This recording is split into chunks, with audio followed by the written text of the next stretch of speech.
The fire started before anyone could stop it.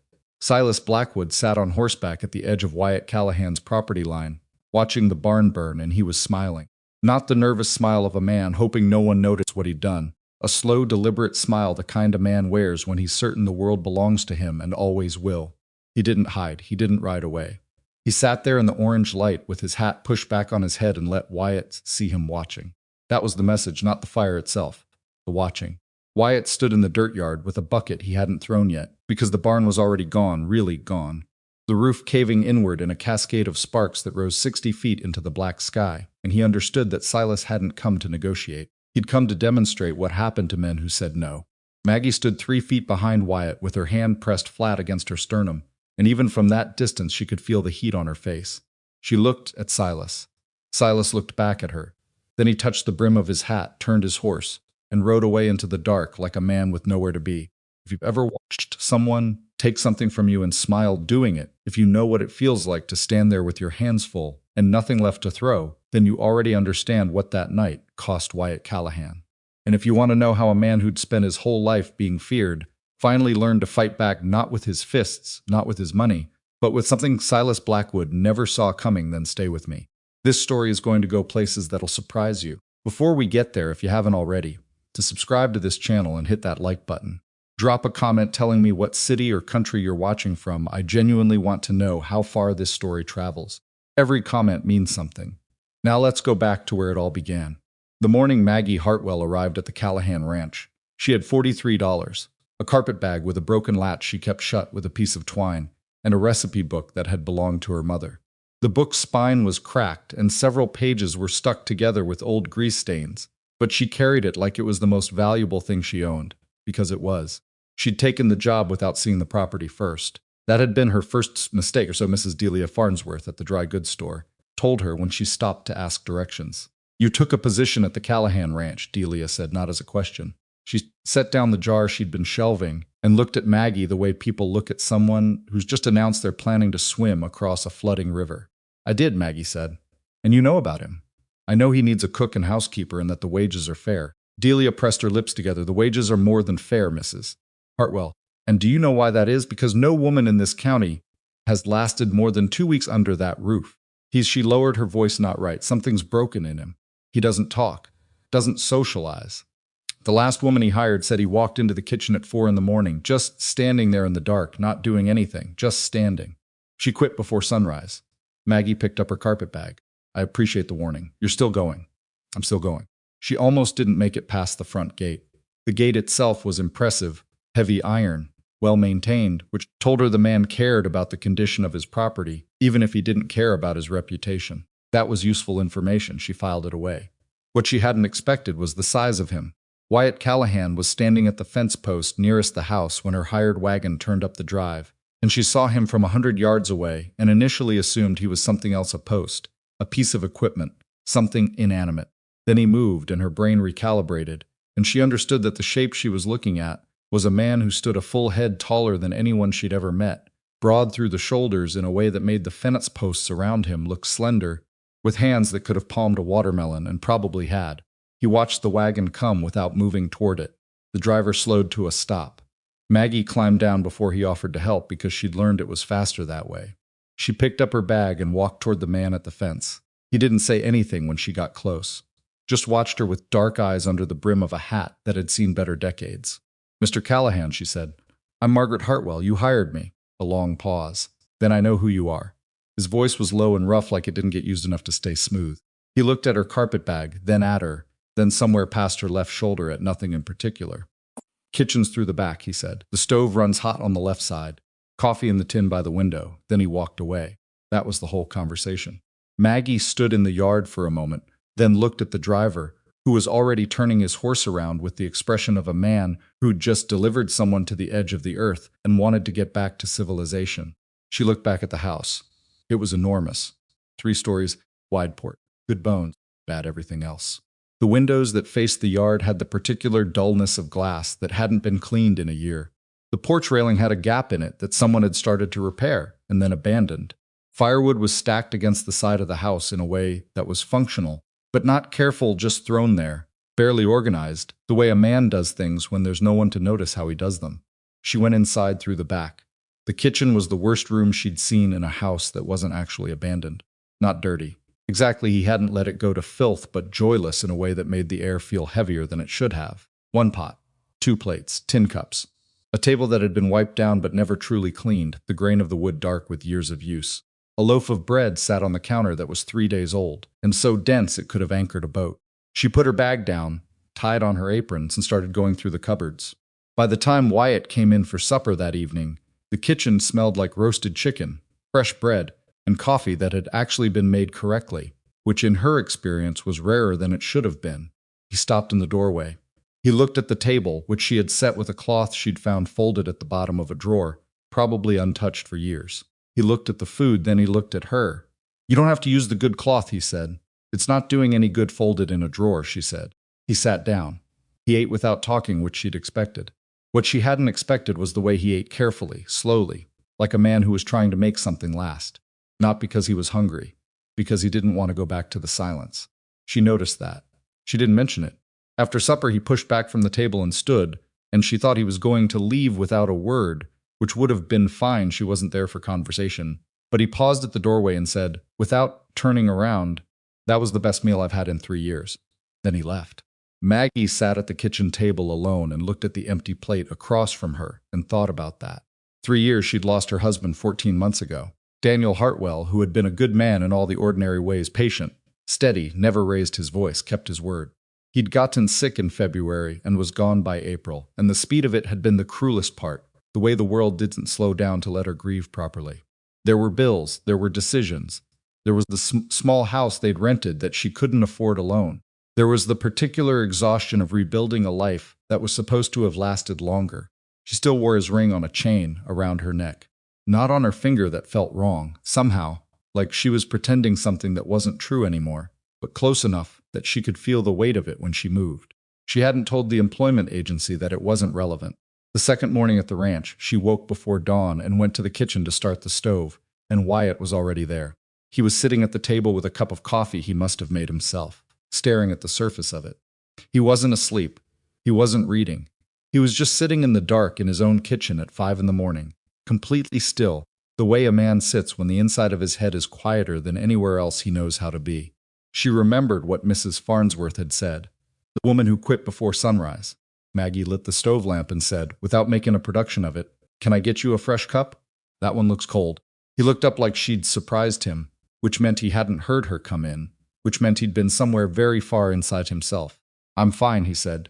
"The cold ones are never as good," she said, and put the kettle on. He watched her move around the kitchen for a moment. Then he said, "Most people find it strange. When they come in and find me here, do they? The last one quit. I heard. She found the coffee tin. Did she give a reason?" A pause. She said, "I frightened her." Maggie glanced over her shoulder at him. He was watching her with an expression she couldn't fully read, guarded, maybe. Braced for something. "Are you planning to frighten me?" she asked. "No." "Then I don't see the problem," she said, and poured the water.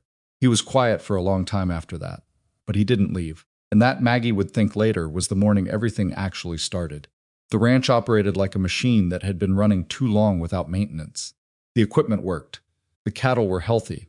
The hands knew their jobs and did them without much need for supervision. Wyatt was a better rancher than he was a person, which she suspected he knew. What the ranch didn't have was any warmth. Not the physical kind. The fireplace in the main hall was enormous and kept the house well heated, but the human kind. The kind that comes from someone caring whether the flowers on the table are fresh, whether the tablecloth is straight, whether supper is ready at a reasonable hour. The kind that only exists when someone is paying attention. She started small. Fresh bread every other morning. Coffee ready before 6. A pot of something hot for the hands who came in from the early work, because she'd noticed they were walking past the kitchen with the particular defeated look of men who'd been working since dark and hadn't eaten since the night before. Wyatt found her handing a mug of coffee to a ranch hand named Elias through the kitchen window on the third morning and stopped in the yard. "You're feeding them," he said. "They looked hungry," she said. "That's not." Started again. "That's not part of your arrangement." "I made extra," she said. "It won't cost you anything." Elias took his mug and disappeared around the corner with the particular speed of a man trying not to be noticed. Wyatt looked at the window, then at Maggie, then at nothing in particular. "Do what you want," he said and walked away. She smiled at the empty window. By the end of the first week, 3 of the 5 ranch hands had started appearing at the kitchen door around supper time, with the transparent pretense of needing to ask about something, and she fed all of them, and none of them ever mentioned it to Wyatt, and Wyatt never asked. But she noticed that he started coming in for supper a little earlier. The first real conversation happened because of a broken fence. She'd gone out to the east pasture to gather the wild herbs she'd seen growing along the fence line. She'd spotted them from the kitchen window and made a mental note and found Wyatt there on his knees in the dirt, working at a section of post that had rotted through at the base. He had the post out and was working the new one into the hole with his bare hands, which she thought was probably unnecessary given that he had tools. But it seemed to her like the kind of work a man does when his body needs something more exhausting to do than thinking. She gathered her herbs and didn't bother him. He noticed her anyway. "Those are useful," he said, without stopping work. "Sage and thyme," she said. "Good for the lamb stew. My mother used to grow them." She looked up. He was still looking at the fence post, not at her. "Did she?" she said. "She had a kitchen garden." A pause. "She was a good cook." "Well, she died when I was 16. He drove the post deeper. My father left when I was 12. He said it the way you say something you've said so many times in your head that the words have lost most of their edges. Matter of fact. But not quite. "That's a long time to manage alone," she said. "I managed." "I can see that." He finally looked up at her. He had the particular expression of a man who said more than he intended and is deciding whether to be embarrassed about it. "Sorry," he said. "That wasn't—" "Don't apologize," she said. I asked. She hadn't actually asked. They both knew that. But he let her have it, and she went back to her herbs, and they stayed like that for another hour, him working on the fence, her moving along the line, occasionally handing him a tool he'd set down too far to reach without standing, and neither of them said much else. But it was the easiest Maggie had felt in 14 months. The town's opinion of her arrangement arrived via Mrs. Adelaide Holt, who appeared at the ranch gate on a Tuesday afternoon, with 2 other women, and the particular expression of someone who has appointed herself to deliver an unpleasant message on behalf of everyone else. Wyatt was out with the cattle. Maggie answered the door. "Mrs. Hartwell," Adelaide said. "We've come because we're concerned." "That's very kind of you," Maggie said. "Would you like to come in?" This seemed to briefly derail Adelaide, who had clearly expected more resistance. "We won't stay long," she said, which was how people announced they intended to stay quite long. They came in. Maggie made tea. Adelaide sat at the kitchen table and looked around the kitchen, the way a person looks at something they're trying to find fault with. "You've made changes," she said. "It needed them." "Mrs. Hartwell," Adelaide set down her cup. "You are a widow, a young widow, living in the home of an unmarried man. You understand how that appears." "I'm his employee," Maggie said. "That is not how the town sees it." "I'm sorry to hear that." "Are you?" Adelaide leaned forward. "Because the way I see it, you came here with nothing, and within a month you've made yourself very comfortable in a very wealthy man's home." "I cook his meals and keep his house," Maggie said. "The same as I would for anyone who hired me fairly and paid me fairly." "Which he does." "He's dangerous," said the woman to Adelaide's left, younger, less experienced, at concealing that she was frightened of something specific. "Everyone knows it." "That size, that temper." "What temper?" Maggie asked. A pause. "I've been here 4 weeks," Maggie said. "He's never raised his voice. He's never been anything but civil. He's more careful with people than most men I've known who had half his reason to be." She looked at all 3 of them. "I think the town has decided what kind of man he is because his size makes them uncomfortable, and that's not the same as knowing him." Adelaide's expression tightened. "We're trying to protect your reputation." "I appreciate that," Maggie said, standing. "But I'm going to stay." They left without finishing their tea. Maggie washed the cups and went back to work. She didn't mention the visit to Wyatt. He found out anyway, small towns being what they are, and came to the kitchen that evening, with the particular stiffness of a man who's heard something that's made him feel responsible for a problem he didn't cause. "Adelaide Holt came here," he said. "Not a question." She did. "I'm sorry, I should have—" "Wyatt." She turned from the stove. "Stop apologizing." He closed his mouth, looked at her.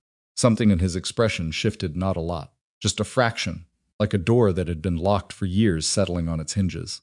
"They're not wrong," he said, "about your reputation." "Maybe not," she said. "But they are wrong about you." He didn't say anything for a long moment. "Then, why does it matter to you?" "I'm your employer." She thought about that. Thought about the way he sat in the dark at 5 in the morning, staring at cold coffee. The way he ate slowly, like he was trying to make supper last. The way he'd said "my mother like it" was something he kept in a box most of the time, and only occasionally let himself take out. "Because you're a person," she said, "and people deserve to be seen as they actually are." November came, and with it the kind of cold that settled into the bones of the valley and stayed. The work shifted, more time indoors, more repairs, the long, slow maintenance of a property preparing for winter. The ranch hands complained about the weather with the cheerful regularity of men who had no intention of actually stopping work. Maggie started finding excuses to be useful in the barn and the yard, which surprised her because she was not a woman who had ever found particular pleasure in outdoor work. But something about the rhythm of the ranch had gotten into her the way the day had a shape to it, a logic, a set of demands that didn't care about her grief or her worries, or the fact that she still sometimes woke at 3 a.m. and reached for someone who wasn't there. Work didn't fix that, but it helped. She was in the storage barn one afternoon organizing the winter feed when she found the old leather case. It was at the back of a high shelf behind a row of empty tin containers, covered in a quarter-inch of dust, not hidden exactly, just put away and forgotten, the way things get when there's no one to remember them. She brought it down because she thought it might be something, useful tools, records, something the ranch needed, and opened it on the workbench. It wasn't tools, it was papers. Old ones, the ink faded but legible, folded carefully into a leather folio that had been good quality once and was still holding together. She spread the top sheet carefully on the workbench and read the heading. Territory of Red Bluff, deed of land and mineral rights. Callahan family grant. She stood very still. Then she read the whole thing. Then she read it again. She didn't tell Wyatt that evening. She folded the papers carefully back into the folio, brought it inside and put it in her room, and made supper and set the table and ate with Wyatt the way she had every night for the past 5 weeks. He talked about the cattle, one of the older cows wasn't eating right, and she listened and asked the right questions and said what she thought, and did not mention what she'd found. She needed to understand it first. She needed to understand what it meant before she said the words out loud to him, because something in her gut told her that whoever knew about this land and hadn't told Wyatt was not going to be happy when it came to light. 2 days later, she understood why. Silas Blackwood's man came to the ranch with an offer. He was a thin, precise man named Collier, in clothes that were too clean for the frontier and too expensive for a messenger, which told her he wasn't just a messenger. He sat at the kitchen table with his hat on and asked to see the owner, and Maggie told him to wait and went and got Wyatt. She stood in the doorway while they talked. Collier slid a paper across the table, a purchase offer, substantial, written in careful legal language. Silas Blackwood would like to purchase the Callahan Ranch and all associated properties and holdings at a price considerably above market value. Wyatt didn't pick up the paper. Not interested, he said. Collier smiled. Mr. Callahan, this is very generous. I heard you, Wyatt said. Not interested. Collier picked the paper back up, folded it, put it in his breast pocket. He stood. He looked around the kitchen, looked at Maggie in the doorway, with a specific kind of measuring attention that she'd learned to recognize in men who were deciding whether someone was a problem. Mr. Blackwood hoped you'd reconsider, he said. Tell him I won't, Wyatt said. After Collier left, Wyatt stood at the kitchen window, watching the man ride away, with the expression of someone trying to understand what they'd just been asked. He's never come before, he said. Blackwood.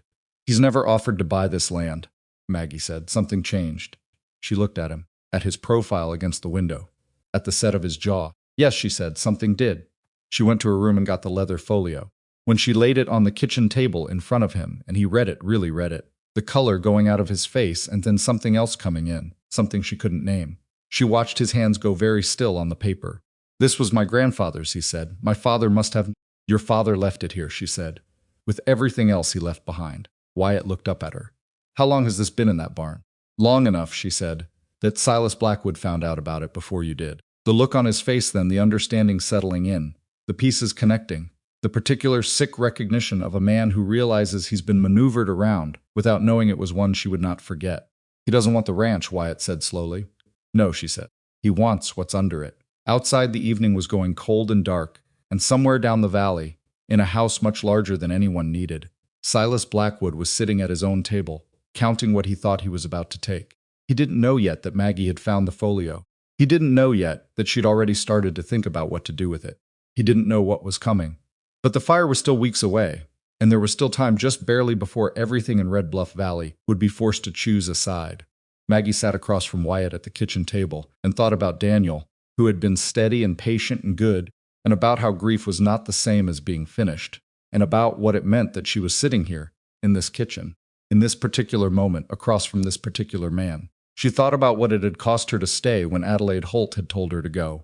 She thought about the look on Silas Blackwood's man's face when he'd measured her from the doorway and decided she was manageable. She was not manageable.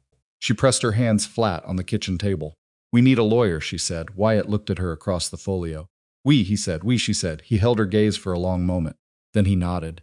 And that, though neither of them said so, was the moment the two of them became something more than employer and employee, more than two people sharing a house on the frontier, more than what either of them had expected when she'd climbed down from a hired wagon with a broken carpetbag and a recipe book and $43 to her name. That was the moment they became a we, not in the romantic sense, not yet, not quite, but in the deeper sense, the one that meant they were going to face what was coming together, and that Silas Blackwood, for all his money and his lawyers and his men who smiled while they delivered threats, was going to have to get through both of them. Outside, the cold settled deeper into the valley. Inside, the lamp burned steadily, and Wyatt Callahan, who had spent a decade believing that his wealth was the only thing keeping the world from leaving him completely, sat across from a woman who had stayed when everyone told her to go, and thought, for the first time in as long as he could remember, that maybe things were going to be different. He wasn't right about everything that followed, but he was right about that. The lawyer's name was Jonathan Reed, and he was not what Maggie had expected. She had expected someone older, more settled, the kind of territorial attorney who wore his authority like a coat he'd had for 20 years. What showed up at the ranch 3 days after she'd sent the wire was a man in his late 30s with ink-stained fingers, a jacket that had been mended at the left elbow, and the particular alert stillness of someone who made his living listening harder than anyone else in the room. He shook Wyatt's hand. He shook Maggie's hand too, which not every man did. He sat at the kitchen table, spread the folio open, and read every page twice before he said anything. Maggie refilled his coffee once during this process, and he thanked her without looking up, which she took as a good sign. Men who couldn't focus weren't useful. When he finally looked up, he said, "This is legitimate." "I know it is," Wyatt said. "I mean legally legitimate, Mr. Callahan. Not just a family record. This was filed with the Territorial Land Office in 1847. It was never superseded, never challenged, never transferred. Your grandfather held these mineral rights, and they passed to your father, and they passed to you." He tapped the top sheet. "Whatever is under this land is yours." Wyatt leaned back in his chair. He had a habit, Maggie had noticed, of going very still when he was processing something large. Not the stillness of a man shutting down, but of one gathering himself. "Blackwood knows," Wyatt said. "Blackwood almost certainly knows," Reed said. "The question is how he knows and how long he's known, and what he's done in the meantime." He looked between them. "Has he approached any of your neighbors?" "Not that I've heard." "Then he's being careful." Reed closed the folio. "Which means he's not certain he can take this from you directly. He's building something, assembling land around yours maybe, trying to create a situation where your parcel becomes impossible to operate independently." He paused. "I've seen this before, not often, but I've seen it. A man like Blackwood doesn't buy things straight on when he thinks he can manufacture a situation where the owner has no choice." Maggie said, "What do we do?" Reed looked at her. "First, we get a mining engineer to confirm what's actually down there and what it's worth, because right now, Blackwood knows more than you do about your own property, and that needs to stop." He picked up his coffee. "Second, we start talking to your neighbors. Quietly, very quietly, because I'd wager you're not the only person in this valley he's been circling." That evening, after Reed had gone to the guest room and Wyatt had gone out to check on the cattle that still weren't eating right, Maggie stood at the kitchen window and looked out at the dark and thought about how quickly things could pivot. 2 weeks ago, she'd been worrying about whether the pantry had enough flour for the winter. Now she was sitting in the middle of something that had legal filings and criminal implications, and a man like Silas Blackwood on one end of it. She touched Daniel's ring through her dress. She thought about what Daniel would have said. He would have said, "Be careful." He would have said, "Don't take risks you can't afford." He would have said, "Maggie, you have no obligation to any of this." He would have been right, and she would have disagreed with him, and they would have talked it through, and she would have stayed anyway. Some things didn't change. The mining engineer arrived a week later. His name was Gideon Shaw, and he was a compact, weathered man from Pennsylvania who had spent 15 years going into the ground in various states and territories, and had the permanent squint of someone who'd done a lot of work in low light. He spoke very little, asked very precise questions, and spent 2 full days walking the property with instruments Maggie couldn't name, and a notebook he filled with the small, crabbed handwriting of a man who didn't trust his memory to hold numbers. Wyatt walked with him most of the first day. Maggie brought them lunch in the field bread and cold meat and a jug of coffee, and found them crouched over a section of exposed rock face near the eastern creek bed, Shaw talking quietly, and Wyatt listening with the particular focused attention he gave to things that mattered. She set the food down and started to leave. "Mrs. Hartwell," Shaw called. "You're welcome to hear this." She turned back. He was looking at her with an expression that suggested he'd already taken her measure and found her useful, which she appreciated. This formation here, he said, pointing at the rock, continues under the valley floor in a way that's consistent with a coal seam. Deep but accessible, the survey records your grandfather filed. He nodded at Wyatt. Your grandfather had this assessed in 1845. He knew what he had. He filed the deed to protect it. Someone else knew too, Blackwood, Wyatt said. Or someone before Blackwood who sold him the information. Shaw stood brushing dirt from his knees. The silver I'm less certain about, but the coal at current rail expansion rates, the coal alone would be worth more than everything you see above ground by a factor of 4 or 5. Wyatt said nothing. Shaw looked at him steadily. Mr. Callahan, I've done this work in a lot of places. I've seen men lose ground like this to men like Blackwood because they didn't understand what they had until it was too late. You understand it now. What you do with that understanding is your business. He picked up the notebook.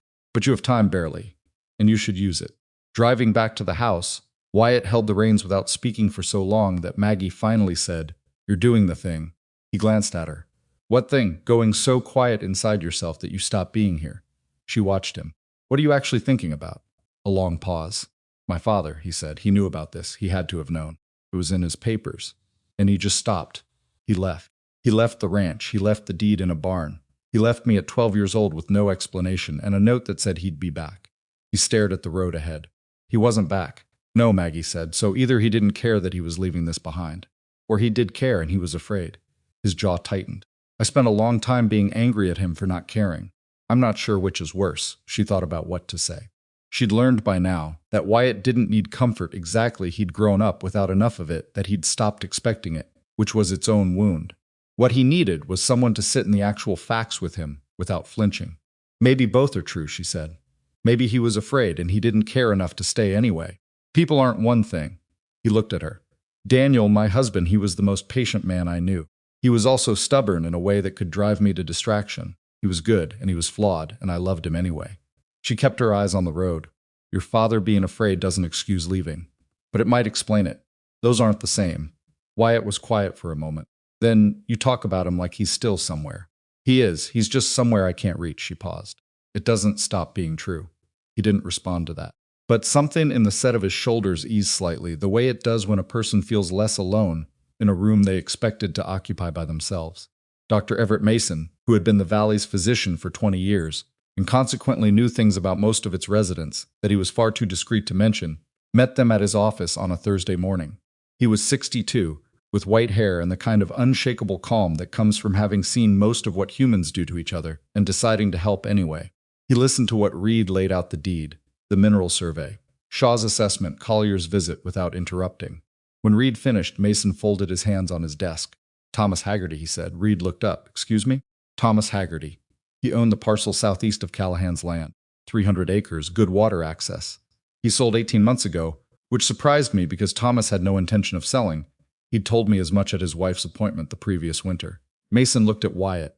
He told me Blackwood's men came 3 times. The 3rd time, one of his horses turned up dead in the pasture. He paused. Thomas told me it was an accident. I didn't believe him then. I believe it less now. Maggie felt the air in the room shift. Who else? Wyatt said. It wasn't quite a question. Mason named 4 more families. In each case, the pattern was the same: an approach, a refusal, then something bad enough to persuade them. A fire, missing livestock, a well that someone had fouled. One family had a son who'd been set upon on the road by men whose faces he couldn't swear to in court. None of them reported it, Reed said. Who would they report it to? Mason said. Sheriff Mercer is a decent man, but Blackwood has money enough to make a man careful about what he pursues. He looked at Reed.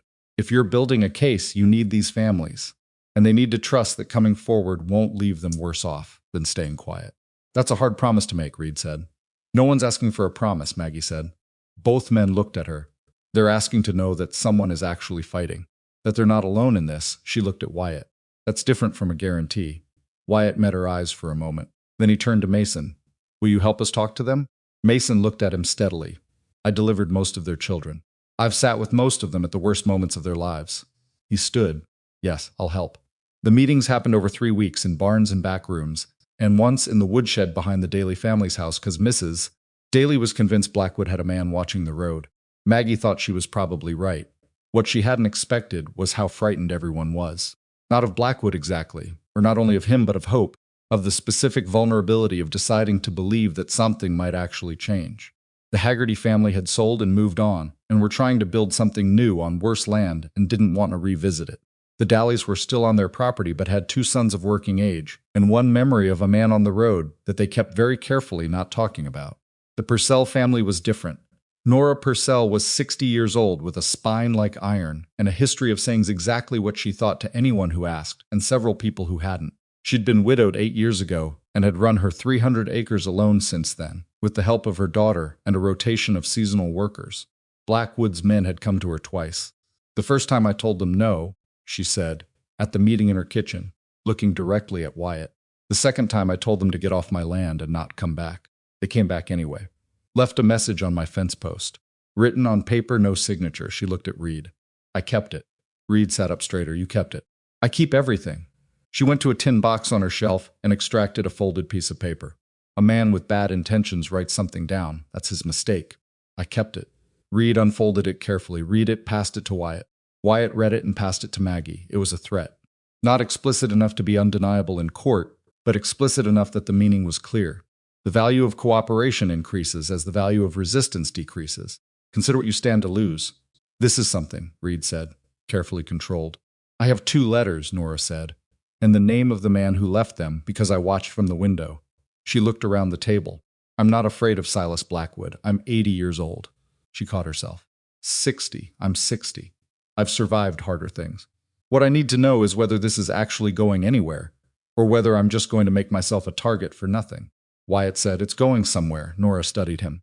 She was the kind of woman who'd spent a lifetime reading people and had gotten very accurate at it. You're sure? No, he said. But I'm not walking away from it. He met her eyes. I'm asking you to do the same. A long silence. All right, Nora said. But if this falls apart, Callahan, I'm going to come find you and say so to your face. That's fair, he said. She almost smiled. Almost.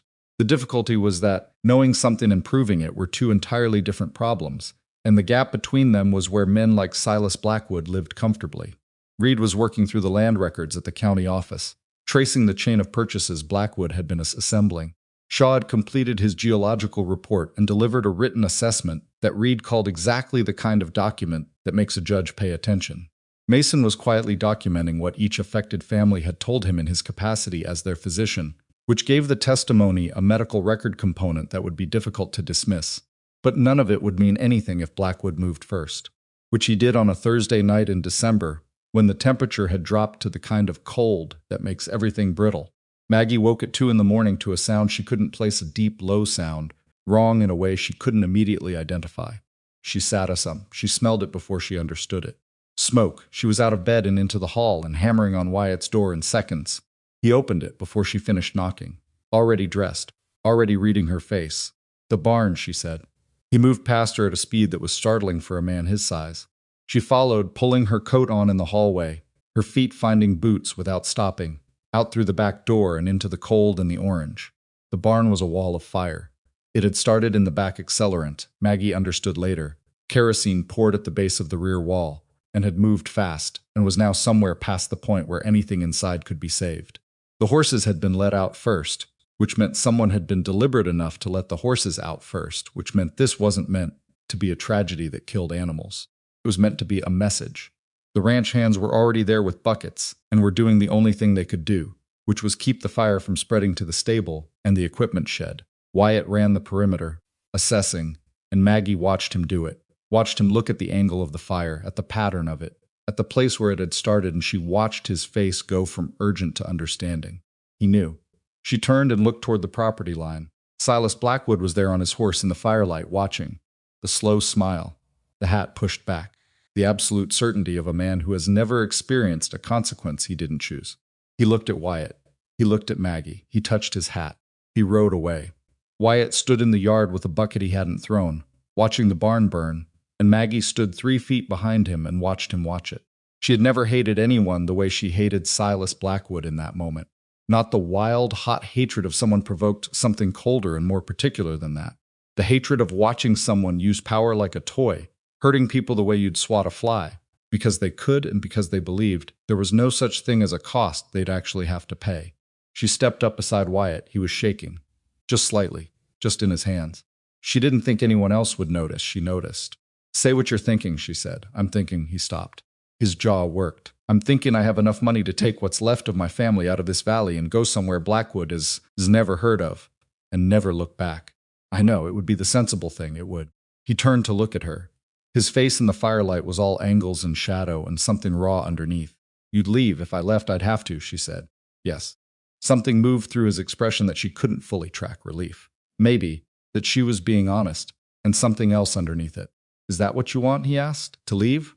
She looked at the burning barn, at the stable that was still standing because the hands had kept it standing, at the dark land that stretched out past the firelight, under which was a fortune that a man who already had too much was trying to take from someone it actually belonged to. She thought about Nora Purcell, about the Daly's boys in the road and the thing they kept carefully not talking about Thomas Haggerty's dead horse and the land he'd been pushed off of. No, she said, I don't want to leave. Wyatt looked at her. But this is your land, she said, your family's land. I can tell you what I think, and I've been telling you what I think for weeks. But this decision is yours to make. She held his gaze. I'll stay with whatever you decide. He was quiet for a long time. The barn settled with a great groaning crack, sending a column of sparks spiraling upward. My father left, he said quietly. Yes, he left when it got hard. Yes. He looked at the fire, at the land, back at her. I'm not leaving, he said. She breathed. Okay, she said. We fight. Yes. He looked at her for another moment, one of those long, direct looks he gave to things that mattered, and then he turned to the hands and started organizing what needed to be done. His voice was steady, decisive, the voice of a man who has made up his mind and means it. Maggie went back to the house to start coffee, because it was going to be a long night and long nights required coffee, and she needed 30 seconds in a room by herself to feel the full weight of what had just been decided. She stood at the kitchen counter with her hand on the coffee tin and felt the shake in her own hands that she hadn't allowed herself up to show outside. She was scared. She'd be foolish not to be. Silas Blackwood had just burned a barn to make a point, which meant he was willing to go further than money. A man willing to go further than money was a man who believed he was untouchable. She believed he was wrong about that. She hoped she was right. Sheriff Cole Mercer arrived at first light. He was a heavy-set man in his 50s with a careful, deliberate way of moving that Maggie had initially mistaken for slowness and had since revised her opinion of considerably.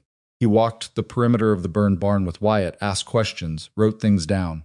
He didn't say much until he was done. Then he said, You saw Blackwood? We both did, Wyatt said. Mercer wrote something in his notebook. Was he on your property? No. Property line. Then I can't arrest him for standing on public land. I know that. What I can do, Mercer said, capping his pen, is open an investigation into the fire as a deliberate act. And I can ask Mr. Blackwood some questions that he'll find uncomfortable. He looked at Wyatt with a steady expression. I've been watching Blackwood for 2 years. I've been watching him carefully. I haven't had what I needed to do anything about it. A pause. If you're building something, I want to know about it. Wyatt looked at him for a moment then. Talk to Jonathan Reed. Mercer nodded. I'll do that. He looked at Maggie, who was standing near the remains of the barn with a cup of coffee. Mrs. Hartwell, you doing all right? I'm fine, she said.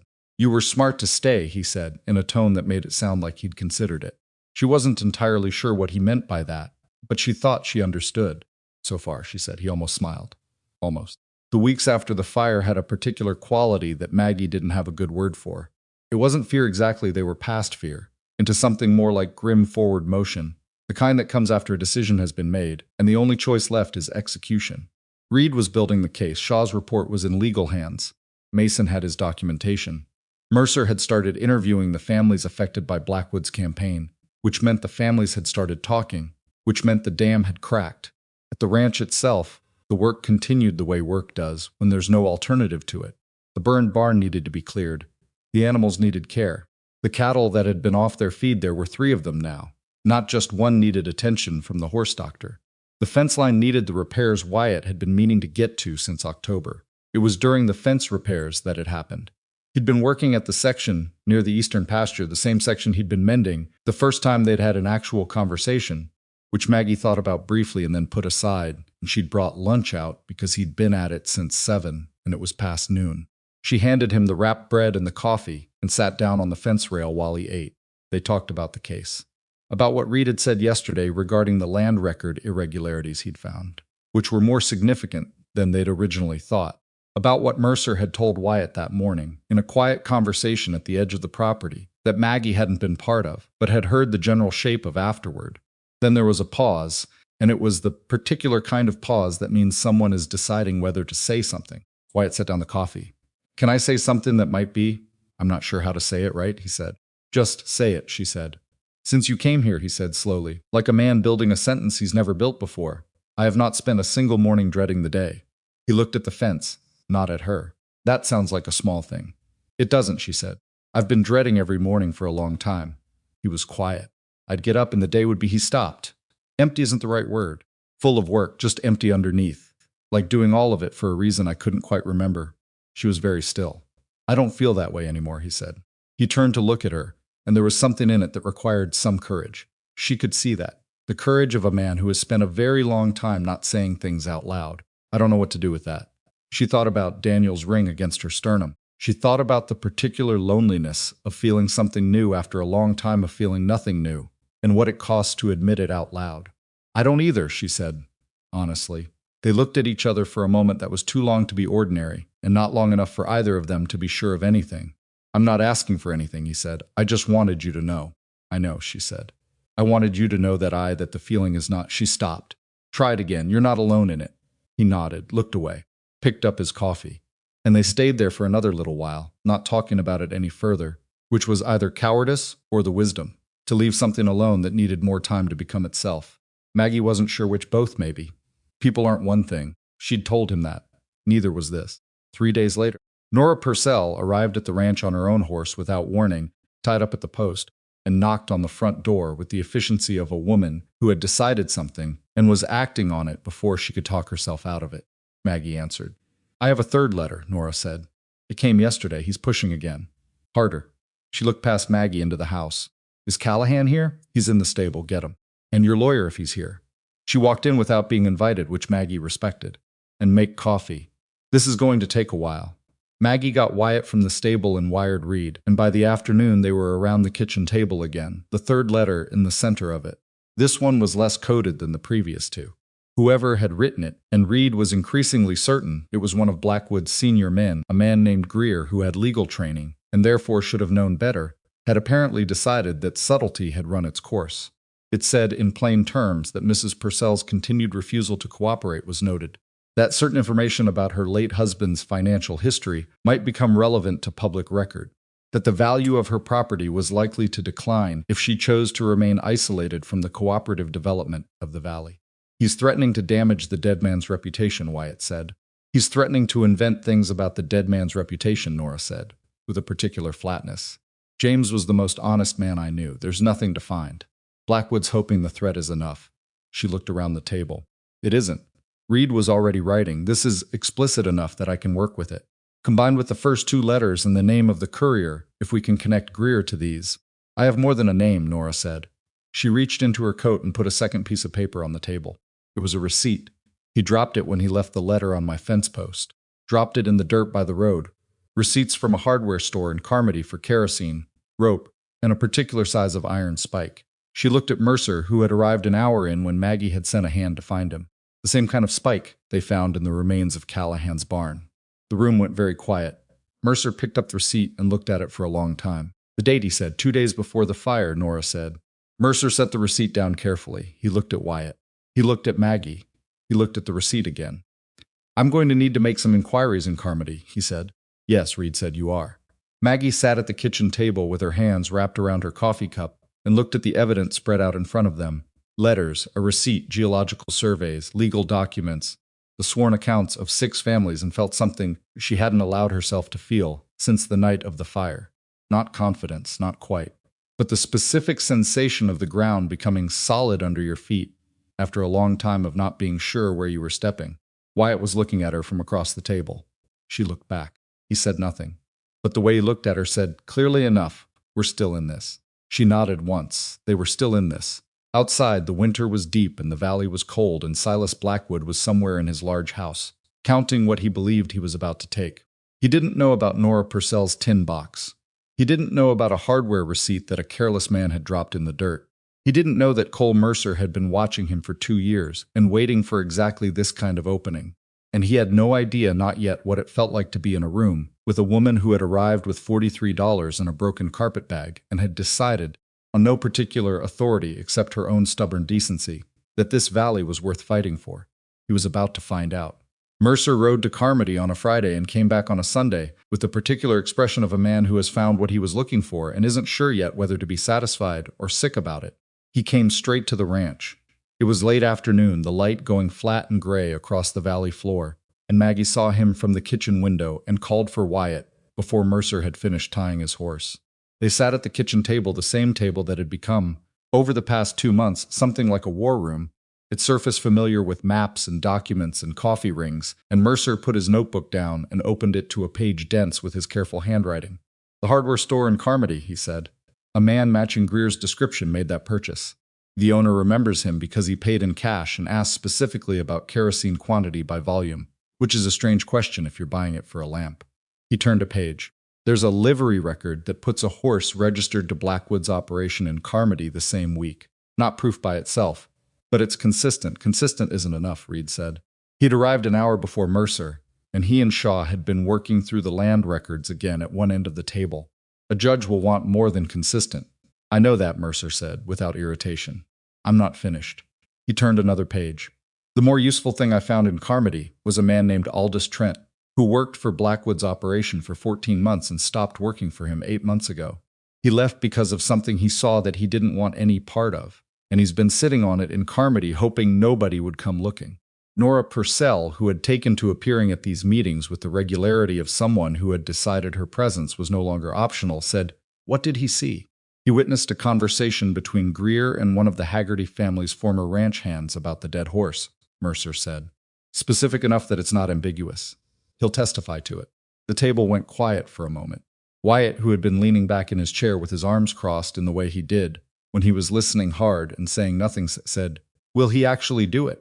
Or is he saying he will and then going to disappear when it gets real?" Mercer looked at him. "I spent 6 hours with the man. He's scared, he's also angry. The combination tends to hold." He paused. "I gave him my word that we'd make sure his testimony was taken in a context where Blackwood can't reach him before it's on record. Reed will need to work out the legal mechanics of that." "I can do that," Reed said. Maggie refilled everyone's coffee. She did this not because it was her job. She'd stopped thinking of herself primarily as the cook and housekeeper sometime around the night of the fire, but because her hands needed something to do when her mind was moving fast. A habit Daniel had teased her about. She pushed that thought aside. "There's something else," Mercer said. Something in his tone shifted, and Maggie set the coffee pot down. "The land records in Carmody go back further than the ones here," he said. "Different county seat, different filing system. Reed, you'd found the chain of purchases Blackwood assembled in the last 3 years." He looked at Reed. "In Carmody, I found the purchases before that, but going back 6 years." He turned the notebook around so the table could see the columns he'd copied out. "He's been building toward this valley for a long time. Long enough that the first purchase he made, a parcel of grazing land on the northern edge, was made before Wyatt's father disappeared." The room went very still. Wyatt lowered his arms from his chest and sat forward. "Say that again," he said. 6 years ago, your father was still on this land, and Blackwood was already buying up adjacent parcels." He held Wyatt's eyes steadily. "I can't tell you what that means. I can only tell you what I found." Wyatt was quiet for a long time. Long enough that Nora glanced at Maggie, and Maggie looked back, and neither of them said anything, because this was not a moment that needed managing from the outside. Then Wyatt said, "He threatened my father. I don't know that. That's why he left." His voice was very controlled. "That's why he left the deed in a barn instead of taking it with him. He left it here because if he took it, Blackwood might have—" He stopped. He pressed his hands flat on the table. "My father wasn't a coward. He was afraid of something specific." Maggie thought about the 12-year-old boy who'd been left with an old saddle and a note that said his father would be back. She thought about what it must have felt like to grow up believing you'd been abandoned for no reason, when the actual reason was buried in land records in a county office 60 miles away. She did not say any of this out loud. This was not the moment for it. "It changes the legal picture," Reed said carefully. "If Blackwood used intimidation to drive the previous owner from the property 6 years ago, and that owner was also the holder of those mineral rights, it makes the intimidation campaign pattern longer and more documented," Mercer said. "Yes. It also suggests Greer may have been operating in this capacity for Blackwood for a lot longer than we thought." Wyatt pushed back from the table and stood. He walked to the window and stood looking out at the dark yard, and nobody said anything for a minute. Then he said, still at the window, "I spent a lot of years being angry at my father for leaving. I spent years thinking there was something wrong with me that made people go." He was quiet. "I was trying to understand the wrong thing." Maggie looked at his back, at the set of his shoulders. Wyatt, she said. He turned around. Whatever Blackwood did to your father, that was Blackwood's crime, not your father's failure. She held his eyes. And we're going to make sure it counts. He looked at her for a moment. Something in his face shifted in a way she'd come to recognize, the very slight release of something held too long, too tight. He sat back down. All right, he said, what do we do next? What they did next was file with the territorial court for a preliminary hearing on the mineral rights claim, which Reed had been preparing for 3 weeks, and was ready to submit the moment they had enough evidence to make it stand on its own weight. The filing went in on a Tuesday morning in January, in weather so cold the ink took longer than usual to dry. Blackwood's response came within 48 hours. Not through legal channels. Through Collier, who appeared at the ranch gate on a Thursday morning with his clean clothes and his careful smile, and the demeanor of a man delivering a social call. Wyatt met him at the gate himself this time. Maggie watched from the porch. Collier handed over a sealed envelope. Mr. Blackwood's compliments, he said. He'd like to propose a conversation private, between himself and Mr. Callahan at a time and place of Mr. Callahan's choosing. What kind of conversation, Wyatt said. A practical one, Collier said. Mr. Blackwood believes there may be a resolution to this situation that serves everyone's interests. He's prepared to be generous. Wyatt took the envelope without opening it. Tell him I'll think about it. Collier nodded, touched his hat, and rode back the way he'd come. Wyatt came up to the porch. He looked at the envelope. He handed it to Maggie. She opened it. Read it. Handed it back. It was what Collier had described an offer to meet, couched in language so carefully reasonable that a person reading it without context would have found nothing troubling in it. But Maggie had been reading people for long enough to know the difference between language that was reasonable and language designed to sound reasonable. And this was the second kind. Every word had been chosen to give Blackwood deniability. Every sentence had a door in it he could walk back through. He's nervous, she said. Because we filed. Because we filed and he doesn't know exactly what we have. He wants to find out. She folded the letter. If you meet with him privately, he has the chance to read you and adjust his strategy. If you refuse, he knows we're not settling. Wyatt leaned against the porch rail. Reed will say don't go. Reed will say don't go alone, she said. And Reed will be right. She saw him considering it. You want to meet with him, she said. Not accusatory. Just accurate. I want to look at him, Wyatt said.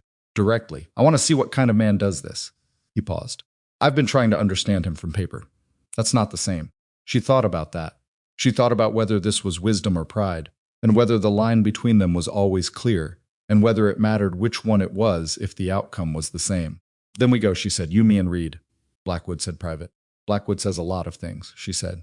The meeting happened 4 days later at the hotel in Red Bluff, in the private dining room that Blackwood had apparently reserved for the purpose of making an impression. Maggie had heard people describe Silas Blackwood for months before she saw him in person, and none of the descriptions had been quite right. He was in his 60s, not tall but substantial, with a face that had been handsome once, and had settled into the kind of authoritative pleasantness that powerful men develop when they've spent decades having people agree with them. His suit was excellent. His hands on the table were still. He looked on first impression like a man who had never raised his voice in his life. He looked at Wyatt when they came in. He looked at Reed. He looked at Maggie, and his expression didn't change. But something in his eyes took a brief inventory that she was familiar enough with by now to read correctly. He was deciding what she was, whether she was a problem. Whether he needed to adjust his approach, Mr. Callahan, he said. He stood to shake Wyatt's hand, which Wyatt took Mr. Reed. He nodded. Mrs. Hartwell. A fraction of a pause before her name, not long enough to be called a slight, long enough to register. I wasn't expecting the full party. We operate as a unit, Wyatt said, sitting down. Blackwood sat. He looked at Wyatt with the particular patience of a man who has had this kind of conversation many times and knows how to wait it out. I want to be direct with you, Blackwood said. The legal proceeding you've initiated is going to be expensive and slow and unpleasant for everyone involved. I'd prefer to avoid that. I suspect you would as well. What are you offering, Wyatt said. A partnership. Blackwood's tone was measured, almost warm. The mineral rights on your property are significant. I have the capital and infrastructure to extract that value in a way that a single ranching operation cannot. I'm proposing a revenue-sharing arrangement that would make you considerably wealthier than you already are, with none of the burden of the operation itself. Reed said. And the neighbors whose land you've been acquiring, do they participate in this arrangement? A very brief pause. The surrounding parcels are part of the larger development plan, yes. The parcels you acquired through intimidation, Reed said. Blackwood's expression didn't flicker.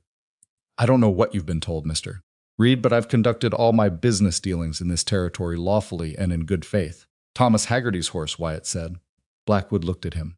Nora Purcell's fence post, Wyatt said. 3 letters that your man Greer apparently didn't know to be careful about.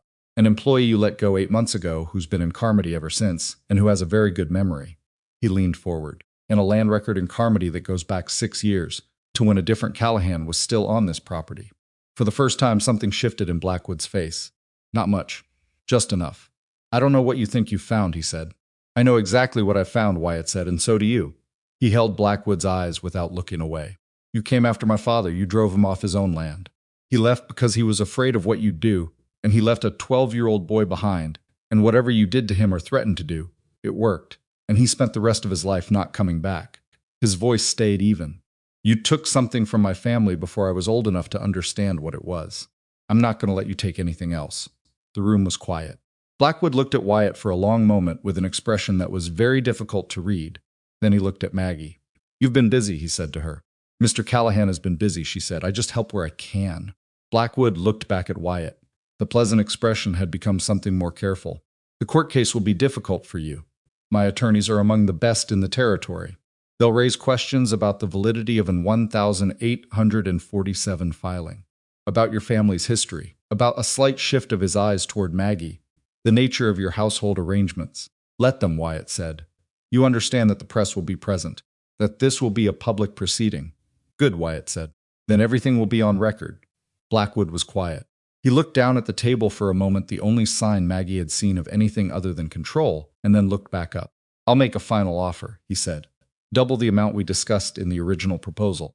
You walk away from the legal proceedings, I withdraw from the properties I've acquired, and we part ways. Clean. Wyatt stood up. No, he said. He said it without heat, without emphasis, the way you say something that requires no further explanation. He picked up his hat. He looked at Reed, who was already gathering his papers. He looked at Maggie, who was standing. Then he looked at Blackwood one last time. I want you to know something, he said. I'm not doing this for the money. I don't need the money. I'm doing this because you spent 6 years treating people in this valley like they were obstacles to move around, and someone should have stopped you a long time ago. He put his hat on. Consider this notice that someone has. He walked out. Reed followed. Maggie was the last one through the door, and she glanced back at Blackwood as she went.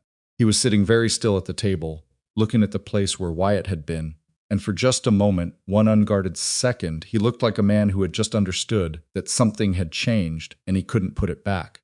She closed the door. The ride back to the ranch was quiet for a while. The cold had let up slightly, the sky a pale flat white, the valley stretching out around them with the particular stillness of winter. Reed was making notes in his folio. Wyatt held the reins and didn't say anything. Maggie sat beside him on the wagon bench and let the silence be what it was. After a while he said, I shouldn't have said what I said about my father.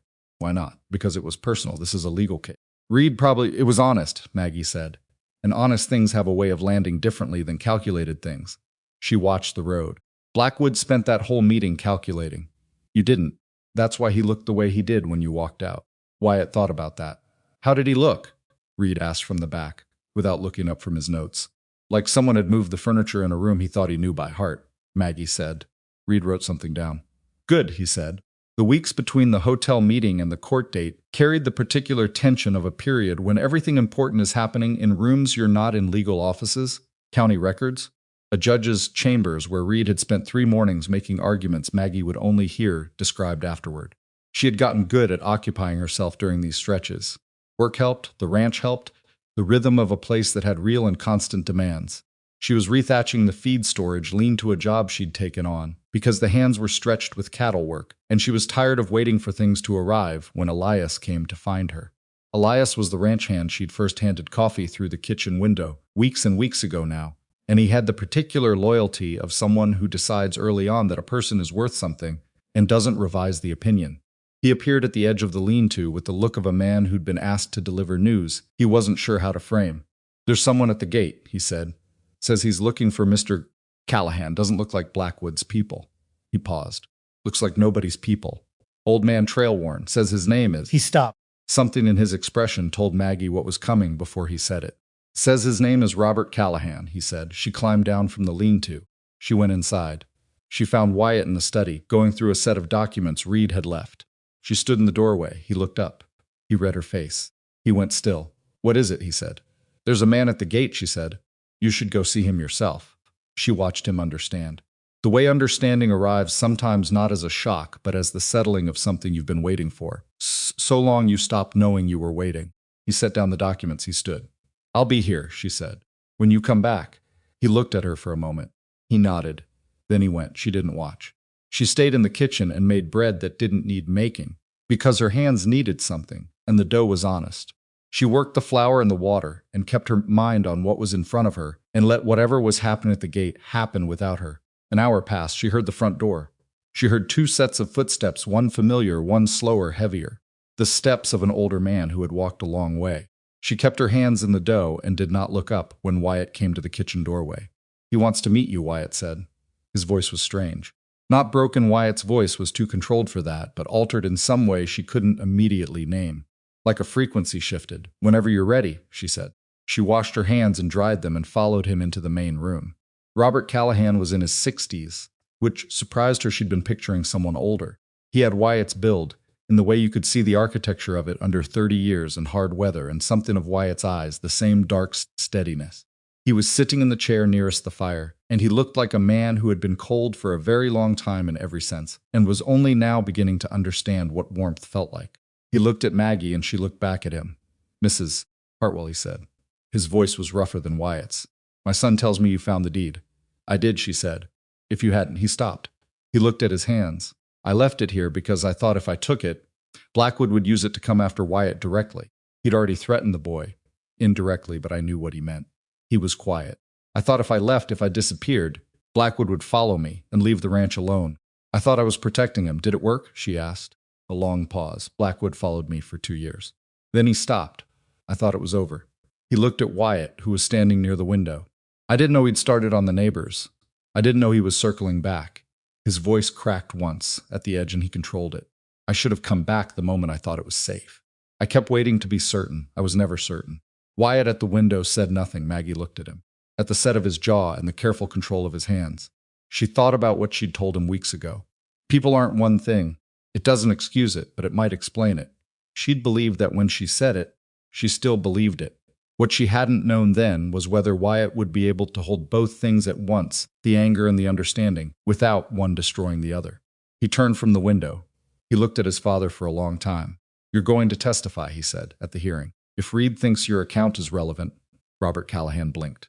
"If yes, of course, that's what matters right now." Wyatt looked at Maggie, then back at his father. He stopped. "The rest of it we'll talk about. Eventually. But right now there's a case to finish. It wasn't forgiveness. It wasn't a door closed either. It was something more like a man deciding to deal with one thing at a time, which was perhaps the most honest thing he'd said all month." Robert Callahan nodded slowly. He looked at Maggie again. "He's different than he was," he said quietly. He searched for the word. "Closed. He's not closed the same way anymore." Maggie said nothing, but she felt the warmth of it somewhere she hadn't expected. 2 nights before the hearing, Maggie was at the kitchen table going over notes. Reed had asked her to review a summary of what she'd say, if called to testify about finding the deed when Wyatt came in from the yard. He'd been out checking the cattle, which was his usual excuse for walking at night when he needed to think. She knew this by now. She knew a lot of his habits by now. He sat down across from her and looked at the notes. "You ready for it?" he asked. "I've been saying true things my whole life," she said. "I don't expect the courtroom to be different." He almost smiled. It was the closest thing to a full smile she'd seen from him, which, given how far he'd come from the man who'd walked away from a hired wagon without a full sentence, was a considerable distance.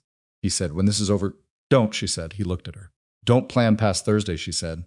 "I've learned that you can plan for what you're walking into. You can't plan for what comes after until you know how the thing before it ends." He considered that. That's not how most people think. "Most people make themselves miserable planning for futures that don't happen," she said. "Finish the hearing. Then we'll talk about after." He looked at her for a long moment. Something in his face was different from the first night she'd laid the folio on the table, more settled. Less like a man bracing for the world to move unexpectedly, and more like a man who knew where he was standing. "Okay," he said, "Thursday first." She went back to her notes. He got up, poured himself coffee, and sat back down without asking if she wanted some, which she didn't, and he knew that by now. He opened one of Reed's legal documents and started reading. They sat like that for an hour.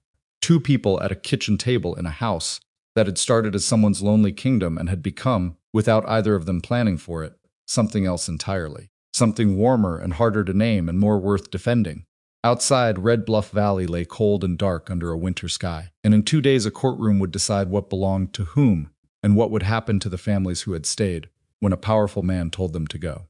There were things that could still go wrong. There were things that probably would go wrong, in the way that real fights never go as clean as you plan them. Silas Blackwood's lawyers were good, and Blackwood was not a man who accepted loss quietly. And the gap between having the evidence and having it recognized by a court was sometimes wider than it looked on paper. Maggie knew all of this. She turned a page in her notes and kept reading. Thursday arrived with the kind of weather that didn't care about the significance of the day overcast. A thin wind off the mountain, the sky the color of old pewter. Maggie was up before 5. She made coffee and stood at the kitchen window and watched the dark yard become gray, and then pale, and thought about nothing in particular, which was her way of letting her mind settle before she needed it to be sharp. Wyatt came down at 5:30. He was already dressed in the good coat he almost never wore, which meant he'd thought about this more than he'd let on. He poured himself coffee and stood beside her at the window for a moment, without saying anything. "You sleep?" she asked. "Some," he said. "Me too," she said. They stood there for a while in the gray light, drinking coffee, and it was enough.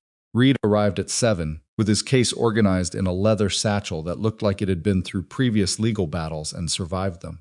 Shaw was behind him with the geological report in a separate folder, because Reed had told him to keep it separate in case the judge wanted to examine it independently. Mercer came on horseback and tied up at the gate, and Maggie noticed he was in his formal uniform, the one he kept for serious occasions, which told her he understood what today was. Robert Callahan came out of the guest room at 7:15. He'd arrived 3 days ago and had been staying in the room that had been empty since Maggie took the position. He and Wyatt had talked twice, once for a long time in the study with the door closed, and once briefly in the yard in a conversation Maggie had observed from a window and decided not to try to read. They weren't easy around each other yet, that was honest. She didn't expect them to be. Robert looked at Wyatt when he came into the kitchen. Wyatt looked back. "Ready?" "Yes," his father said. They went. The Red Bluff Courthouse was a 2-story building at the center of town that served as courtroom, county records office, and occasional meeting hall, all of which meant it smelled like old paper and boot leather, and whatever had been cooked in the building adjacent to it, which was a bakery. Under different circumstances, Maggie might have found this charming. Today, she noticed it and moved past it. The room was fuller than she'd expected. She wasn't sure why this surprised her. Small towns ran on shared attention, and a case involving mineral rights, a major cattle baron, arson evidence, and 6 families who had been pressured off or nearly off their land was exactly the kind of thing a small town would show up for. The gallery benches were filled by the time they arrived, and she recognized faces from the alliance meetings in Barnes and Daly's, the Purcells, the other families. She recognized faces from town. She recognized in the back row Adelaide Holt and 2 of the women who had come to the ranch to tell Maggie to leave, and she held their eyes for a moment before she looked away. Blackwood was already seated at the defendant's table, with 2 attorney's men from the territorial capital, which told her he'd called in resources. They were younger than she'd expected, well-dressed, with the alert and slightly predatory posture of people who made their living finding weakness in other people's arguments. The senior one, a man named Carruthers, was going through papers with the focused energy of someone who'd spent the last week preparing for exactly this. Blackwood himself sat at the center of the table with his hands folded, and his expression settled into the pleasant authority he wore in public. He looked, to anyone who didn't know the context, like a successful man who had been inconvenienced by a minor legal matter and expected it to be resolved in his favor before lunch. He glanced at Wyatt when they came in. He glanced at Maggie. She looked back at him steadily and then went to her seat. The judge's name was Harlan Voss, and he came in without ceremony and sat down and looked at the room with the expression of a man who had seen enough courtroom theater in his time that he was immune to it. He was in his 60s, lean, with reading glasses he wore low on his nose, and a habit of looking at people over the top of them when he wanted to make a point. "We're here on the matter of Callahan versus the territory and associated interests regarding the mineral rights claim, filed January 14th, he said. "Mr. Reed, this is your petition," Reed stood. He was calm in a way that Maggie had come to recognize as his working mode, not the absence of tension, but tension converted entirely into focus. He laid out the case cleanly and without embellishment. The 1847 deed, its chain of title, the geological assessment, the pattern of acquisitions surrounding the Callahan property, the evidence of intimidation, the connection between that intimidation and specific documented incidents. He was precise and unhurried, and he did not perform. Carruthers, when it was his turn, performed considerably. He questioned the authenticity of a document filed in 9847 by a man who was no longer alive to verify it. He questioned the methodology of the geological survey. He questioned the interpretation of what he called coincidental business transactions across the valley. He was skilled at his work, Maggie had to give him that, because he made things that were solid sound uncertain, and things that were clear sound complicated, which was a talent, even if it was an unpleasant one. Then he began on the witnesses. Shaw was first. Carruthers went after the geological report with the particular strategy of attacking the credentials of the assessors while accepting the assessment itself, which was clever because it drew attention away from what the report actually said. Shaw answered every question with the unhurried precision of a man who knew exactly where every number in his report had come from and was prepared to explain it in as much detail as necessary. He was on the stand for 90 minutes. By the end, Carruthers had stopped pushing on the numbers and had moved on, which Maggie read as a small victory. Mercer was next. Carruthers challenged the chain of evidence, the receipt, the letters, the timeline connecting Greer to the incidents. Mercer was methodical and steady and gave absolutely nothing unnecessary, which was the mark of a man who had testified before and knew that brevity was a form of armor. When Carruthers suggested that the receipt found at Purcell's fence post could have been dropped there by anyone and had no proven connection to Blackwood's operation, Mercer said, "A man matching Greer's description purchased those exact materials at a hardware store in Carmody on that exact date. A horse registered to Blackwood's operation was in Carmody the same week. The receipt was found at Mrs. Purcell's property 2 days before Mr. Callahan's barn was burned using the same materials. I'm open to alternative explanations if Mr. Carruthers has one." He didn't have one. He moved on. Aldous Trent, the former employee who had been sitting in Carmody with his conscience for 8 months, took the stand in the afternoon. He was a thin man, not young, with the look of someone who had made a decision that cost him something and was still paying the installments on it. He spoke quietly and did not look at Blackwood while he testified. He described the conversation he had witnessed between Greer and the Haggerty ranch hand. He described the specific language that had been used. He described his own decision to leave the operations immediately afterward. Carruthers went after him hard. Motive, credibility, the gap between what he'd witnessed and what he could prove. Trent held his ground on the facts and acknowledged cleanly when something was his interpretation rather than a direct observation, which made him harder to discredit than if he'd overstated. When Carruthers said, "You left Mr. Blackwood's employ 8 months ago and made no report to any authority. Why should this court believe your account is not simply the grievance of a disgruntled former employee?" Trent was quiet for a moment. Then he said, "Because a man's horse didn't deserve to die because his owner wouldn't sell land he'd built his family on. That's why I didn't sleep well for 8 months. And that's why I'm here." The gallery was quiet.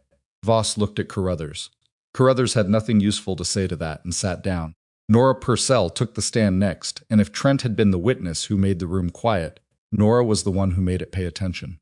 She was 60 years old, and she dressed like it meant something, and she sat in the witness chair with the posture of a woman who had decided what she thought of proceedings like this before she walked in and had not revised her opinion. She described the letters. She described the pattern of approaches. She described the night she watched from her window while a man left the 3rd letter on her fence post and dropped a receipt in the road. Carruthers tried to imply she might be mistaken about the identity of the man she'd seen. Nora said, "Mr. Carruthers, I have been watching people come and go on that road for 30 years. I know what I saw, and I know I kept what I found, and I am not mistaken." She looked at him with the specific patience of a woman who has outlasted more inconveniences than he has created. "Do you have a different question?"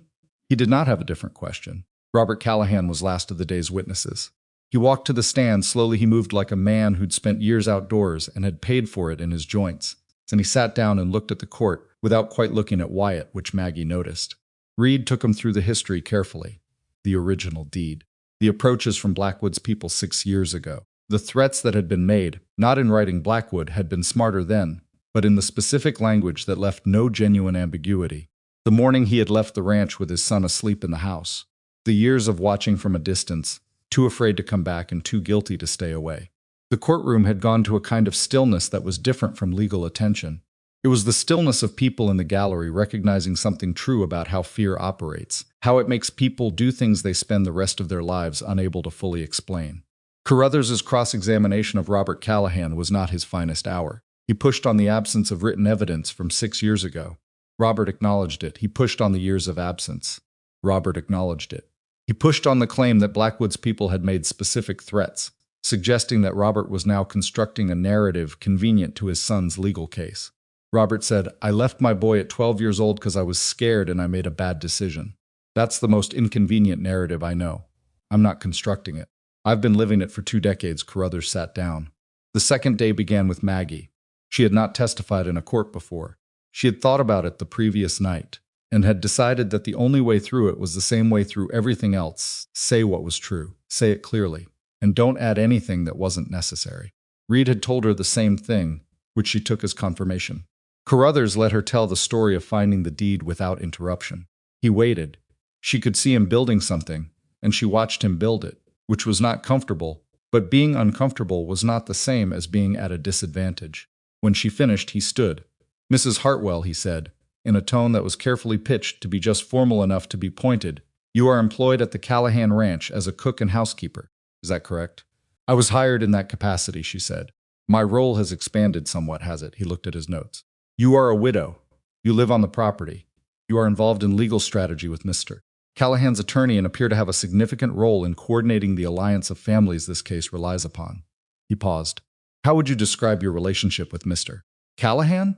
She had expected this. She had thought about it the previous evening while she was making bread that didn't need making. "I work for him," she said. "I respect him.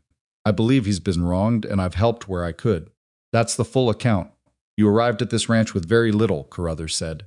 "It's been noted that you had limited financial resources when you took the position, that Mr. Callahan is a very wealthy man, that you have made yourself, as you say, considerably useful to him in the context of this legal matter." He let the implication sit for a moment.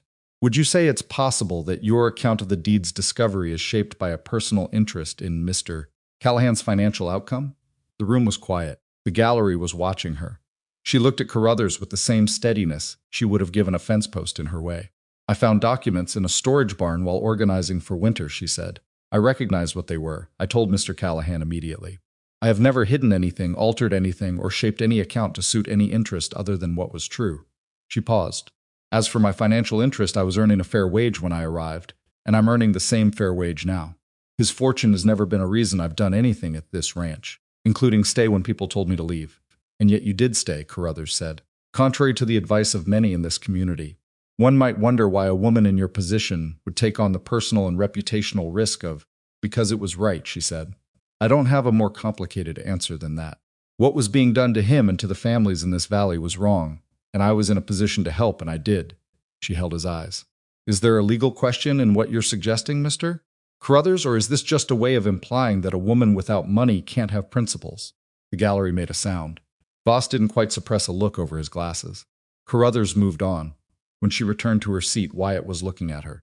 He didn't say anything, but there was something in his face that she had seen before, and still hadn't entirely figured out how to hold the look of a man surprised by someone, and glad of it, and not quite knowing what to do with either feeling. She sat down and looked at the front of the room. It was the afternoon of the second day when Carruthers made his real move. He requested that the court consider the deed's filing status under territorial law changes enacted in 19,861, arguing that a mineral rights claim filed under an earlier territorial framework required renum under the updated code, and that no such renum had been made, which he argued made the claim legally dormant regardless of its original validity. It was a good argument. Maggie didn't know enough about territorial law to judge how good, but she could read a room, and the room's quality of attention changed when Carruthers laid it out, which told her it was at minimum something the judge would have to consider seriously. Reed was on his feet immediately asking for a recess to respond. Voss gave them 40 minutes. In the anteroom, Reed spread his papers across a table and moved through them fast, talking to himself in half sentences while Wyatt watched, and Maggie held her hands still in her lap and resisted the urge to help with something she wasn't equipped to help with. "The 1861 code," Reed said. "I anticipated a version of this. I have the statutory language." He found the page. "The re-um requirement applies to active extraction claims, not to ownership deeds. If you're not actively mining, you're not required to reconfirm. The deed is a property record, not an operational license." He read for another moment. "Carruthers knows this. He's betting the judge doesn't." "Does he?" Wyatt said. "Voss has been on that bench for 11 years, Reed said. "I've appeared before him 4 times. He reads everything." He closed the folder. "We're fine. But Carruthers is going to push on it anyway because it slows us down and makes the case look more contested than it is, and that serves his client." When they went back in, Reed made the statutory argument in 3 minutes, clean and specific. Cite the exact language of the 1861 code and the case precedents that had established its application. Carruthers responded. Reed responded again. Voss listened to both with his glasses low on his nose and then made a note and said, "I'll take that under consideration. Proceed." Which was not the unambiguous win Reed had hoped for, but it wasn't a loss either. It was the judge reserving judgment on a specific point, which meant he was taking it seriously, which meant it would need to be addressed in the ruling. Wyatt said nothing when they sat back down, but Maggie noticed he'd put his hands flat on the table in front of him, which was what he did when he was keeping himself steady. She put her hand briefly over his once, just for a second. He looked at her. She looked at the front of the room. He took a breath and did the same. Wyatt took the stand on the morning of the third day. He had not wanted to testify. He had told Reed this in a conversation Maggie had not been present for, but had heard the edges of. And Reed had told him that the court needed to see him as a person rather than a name on a deed, and that no one else in this case could say what he was in a position to say, and that Carruthers would use his absence from the stand as a narrative tool if he didn't take it. He sat in the witness chair like a man who has decided to do something difficult and is doing it without making it into a performance. He was too large for the chair in the way he was too large for most furniture, and it should have looked awkward and instead just looked like him solid, direct, taking up exactly the space he occupied. Reed walked him through the history, inheriting the ranch, running it alone, the years of not knowing what the land held, Collier's first visit, finding the deed through Maggie's discovery, the subsequent months the fire. Then Reed said, "Mr. Callahan, can you describe what you saw on the night your barn was destroyed?" Wyatt described it. He described the fire, what it had taken, what it meant in practical terms. He described Silas Blackwood at the property line on horseback. He described the smile and the deliberate watching, and the hat touched in farewell, and he said it all in the flat, specific language of someone reporting what he saw rather than editorializing, which was more powerful than any embellishment would have been. Then Reed said, "After the fire, did you consider leaving the property?" "Yes," Wyatt said. "What made you decide to stay?" A pause. "Because leaving when someone forces you to isn't the same as choosing to go," he said. "And because running wouldn't have helped the families that had already been pushed out or pushed around. It would have just told Blackwood that fear worked." He looked at the front of the room, not at Carruthers, not at Blackwood. "I already have more money than I can reasonably spend. This wasn't about money for me. It was about whether the kind of thing Blackwood was doing was going to be stopped by someone or whether it was just going to keep going." Reed said, "What kind of thing is that?" "Using power as a substitute for right," Wyatt said. "Deciding that because you can take something, you're entitled to take it. Treating the people in this valley like they were obstacles in your way instead of people building lives." He was quiet for a moment. "I grew up being treated like a problem too big, too strange, too much of something people didn't know what to do with. I spent a lot of years thinking that was just how things were." Maggie, he stopped himself. "Mrs. Hartwell showed up at my ranch and didn't treat me that way. The families in this alliance didn't deserve what was done to them. Nobody in this valley deserved what Blackwood did, and I had the resources to do something about it. So I did." The room was quiet in the particular way that happens when something true has been said and people need a moment to let it settle. Carruthers cross-examined him for over an hour. He challenged Wyatt's legal understanding of the deed, which Wyatt acknowledged freely, saying that was why he had a lawyer. He challenged the interpretation of Blackwood's visit to the property line the night of the fire, suggesting it proved nothing about involvement. He raised questions about the validity of the alliance's collective account. Then he said, "Mr. Callahan, you describe yourself as acting on behalf of the valley's families. But isn't it true that the primary beneficiary of a ruling in your favor would be you personally, in the form of mineral rights worth considerably more than your existing fortune?" Wyatt looked at him. "Yes," he said. Carruthers waited, expecting more. "That's true," Wyatt said. "The money would come to me." "I don't know what you want me to say about that. I'm not going to pretend the mineral rights don't matter to me legally, because they're mine, and what's mine shouldn't be taken. But sitting here telling you I did this entirely out of generosity would be a lie, and I'm not going to lie." He held Carruthers' eyes. "What I can tell you is that the families in this room who had their property threatened, their animals killed, their safety compromised, they don't get mineral rights. They get to keep what they built. That's what their part of this was about. I think that's worth something separate from what this is worth to me." Carruthers looked at him for a moment. He had the expression of a man whose technique has run into a wall it didn't expect, which was the specific wall of someone who simply refuses to be managed. He sat down. Blackwood took the stand in the afternoon, and Maggie watched him do it with the attention she gave to things that were important to understand correctly. He was controlled and reasonable and carefully stated. He acknowledged the purchases around the valley as legitimate business investments. He denied any connection to the intimidation of the families. He denied specific knowledge of the incidents described. He said, in language so measured it was almost elegant, that he regretted the situation had reached a court, that he had always hoped for a negotiated resolution, and that he believed the evidence presented against him was the result of motivated misinterpretation rather than fact. He was very good at it. Maggie thought, he has done this before. Not this exact thing, but this performance. The reasonable, powerful man unjustly accused. He has practiced this until it came naturally. Reed's cross-examination was the most precise work she'd seen him do. He went through the purchases one by one, dates, prices, the specific sequence that, when laid out chronologically, described a deliberate surrounding of the Callahan property. He presented the Carmody land records showing purchases predating Robert Callahan's departure. He presented the receipts, the letters, Trent's account, and asked Blackwood to explain each one individually. Blackwood's answers were consistent and careful, and Maggie thought about 40% convincing, which was enough to cast doubt, but not, she hoped, enough to win. Then Reed said, Mr. Blackwood, you met with Mr. Callahan, Mrs. Hartwell, and myself at the Red Bluff Hotel in January. During that meeting, Mr. Callahan stated that he believed you had used intimidation to drive his father from this property 6 years ago. You did not deny it. I don't remember the precise exchange, Blackwood said. You offered him double the original purchase price in a final offer, moments after he raised his father's departure. Does that refresh your recollection? I was being generous under difficult circumstances. Were you? Reed said. Or were you trying to close a legal matter before a former employee in Carmody testified to something inconvenient? Carruthers objected. Voss allowed it. Blackwood said, I don't know what any employee of mine has said, former or otherwise, and I resent the characterizations. Did you? Reed said, with the exact pace and weight of someone who has been waiting to say a specific thing, in the fall of 6 years ago, cause representatives of your operation to visit Robert Callahan at this ranch and communicate to him that remaining on the property was inadvisable? A long pause. I may have sent people to discuss the potential purchase, Blackwood said. Discuss the potential purchase, Reed repeated. That's what I said. Aldous Trent testified this morning that he was present at a conversation between your man Greer and a ranch hand associated with the Haggerty property, in which Greer said, and I'm quoting from Mr. Trent's testimony, the family who doesn't cooperate will find the cost of uncooperating tends to rise. Reed looked at Blackwood over his papers. Is that how you discuss potential purchases? The room was quiet.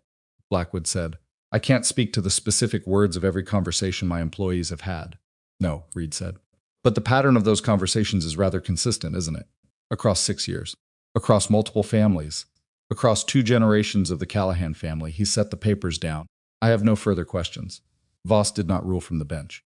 He said he needed 3 days to consider the evidence and the specific legal question raised by Carruthers regarding the 1861 code, and that he would deliver his ruling on Monday morning.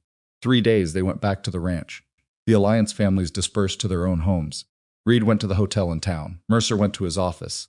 Robert Callahan rode out to do something he hadn't said clearly and that Wyatt hadn't asked about, which Maggie thought was its own kind of progress. The ranch was quiet in the late afternoon, quieter than it had been in weeks. Maggie made supper something simple, something that needed no planning, just the work of hands and heat, and they ate without much conversation. Elias and the other hands came through and ate and went back out with the particular tact of men, who understood that today was not a day for small talk. After Wyatt sat at the kitchen table with a cup of coffee he wasn't drinking, and Maggie washed the plates and thought about 3 days and what they held. Tell me something, he said. She glanced back at him. Something that has nothing to do with any of this, he said. He stopped. I need my head to be somewhere else for a little while. She dried her hands. She sat down across from him. She thought about what to say. Then she said, My mother used to put caraway seeds in bread when I was sick as a child. I have no idea if it helped. But I still associate the smell of caraway with being taken care of, so I never put them in anything, because I want the memory to stay where it is. He looked at her. That's strange, he said. Yes, she agreed. She sounds like she was good at it, he said. Taking care of people. She was. Maggie looked at the table. She died when I was 22. I didn't know yet how much I'd still need her afterward. You never do. No, he said quietly. You don't. He looked at his coffee. She looked at the table. Outside, the valley was going dark again, and somewhere in a county building, a judge was reading through documents that would determine what happened next. Whatever he decides, Wyatt said. Yes, we built something here that isn't in those documents, he said. The families talking to each other. Nora coming out. Mercer doing what he did, that already happened. Blackwood didn't get to stop it. He paused. That's something, regardless. She looked at him across the table. The lines of his face in the lamplight, which she knew better now than she'd known anything about another person in a long time. It's a lot, she said.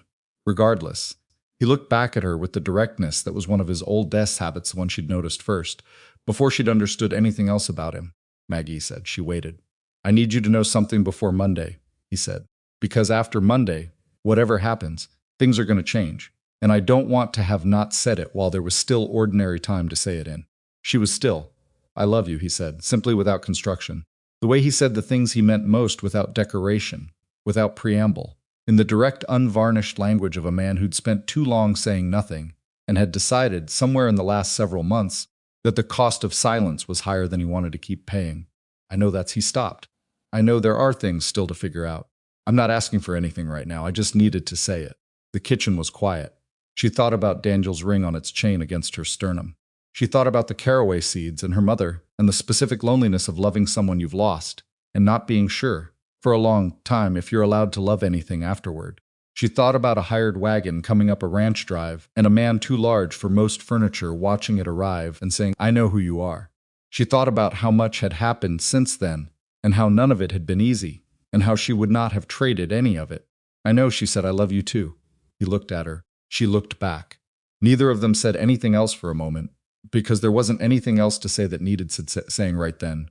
And they'd both lived long enough to know that sometimes the truest things are also the ones that need the least followed up after them. He reached across the table. She put her hand in his. They stayed like that while the lamp burned and the valley went dark outside, and Monday waited 3 days away with whatever it held. And for the first time in a long time for both of them, in the particular way that's different for everyone, and the same in its core, the waiting didn't feel like something to get through. It felt like something they were in together. That was enough. Monday came in cold and clear, the kind of morning where the air had an edge to it that made everything feel more precise, the outlines of the mountains sharper, the light harder, the ground underfoot more definite than it had been all week. Maggie noticed this when she stepped outside before dawn and stood for a moment in the yard. There was something about that kind of clarity that she'd always found both steadying and a little frightening. The world had no softness in it on mornings like this. Everything was exactly what it was. She went back inside and made coffee, and did not think about what she would do if the ruling went wrong. Wyatt came down at 5. He looked like a man who had slept better than he'd expected to, which she thought was probably not what it appeared. More likely he'd hit the bottom of his worry sometime around midnight and come out the other side into something that was too deep for sleep to matter. She recognized that place. She'd been there herself. They drank coffee. They didn't talk much. The quiet between them was comfortable in a way that had taken months to build, and that she'd stopped taking for granted sometime around the night of the fire. Robert Callahan came out of the guest room at 6 and poured himself coffee and stood at the window, looking at the yard with the expression of a man who had spent 20 years not being somewhere and was still recalibrating to its presence. He and Wyatt had talked twice more over the weekend. Maggie didn't know exactly what had been said. She hadn't asked. Some things needed to happen between two people with the door closed and no one trying to manage the outcome. What she knew was that Wyatt had come to bed they were past, pretending the separate rooms arrangement reflected how things actually were on Saturday night, and lain on his back staring at the ceiling for a while. And when she asked what he was thinking, he said, I think I've been angry at my father for something he was too afraid to be brave enough for. And I think being angry about that is fair. And I think forgiving it anyway is also fair. I'm just trying to figure out how to hold both. She'd said, that's what people spend their whole lives trying to figure out. He'd said, does it get easier? She'd thought about it honestly. You get better at carrying it, she said. That's not the same as easier. But it's something. He'd been quiet after that, and then he'd slept, and she'd listened to him breathe, and thought about how strange and precise life was, the way it brought you to specific moments through a chain of events that none of you had planned, and all of you had survived. They arrived at the courthouse at 8:30. The gallery was full again. The Alliance families were there. Mercer was at his post near the wall. Reed was at the table, organized, quiet, with the specific stillness of a man who has done everything he can do and is now waiting for the world to respond. Blackwood came in with Carruthers and the second attorney and sat at his table. He did not look across at Wyatt. He looked at the front of the room. His hands were folded. His expression was the same pleasant authority he always wore. But Maggie, who had been watching him across 3 days of testimony, saw something that hadn't been there before. A tightness around his jaw, a particular quality to the stillness that was different from his usual composure. Less like a man who was certain, and more like a man who had decided how to look certain, regardless of what he felt. Voss came in, the room stood. Voss sat, the room sat. He put his reading glasses on and opened the folder in front of him. I've reviewed the evidence presented over 3 days of testimony, the supporting documents filed by both parties, and the specific legal question raised by the defense regarding the applicability of the 1861 Territorial Code to mineral rights claims established under the prior framework. He looked at the folder. On the question of the 1861 Code, the defense argued that the Callahan mineral rights claim required rem under updated territorial statute. I find this argument does not hold.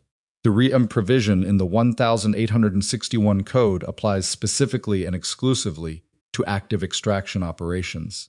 A property deed establishing ownership of mineral rights is not an operational license. The Callahan deed of 1847, having been properly filed and never legally superseded, transferred, or abandoned, remains valid and enforceable under current law. Carruthers wrote something in his notes without expression. Voss turned a page. On the question of the mineral rights claim itself, the evidence presented, including the geological assessment by Mr. Shaw, the original deed and its chain of title, and the supporting documentation of the surrounding circumstances, is sufficient to establish the legitimacy of the claim.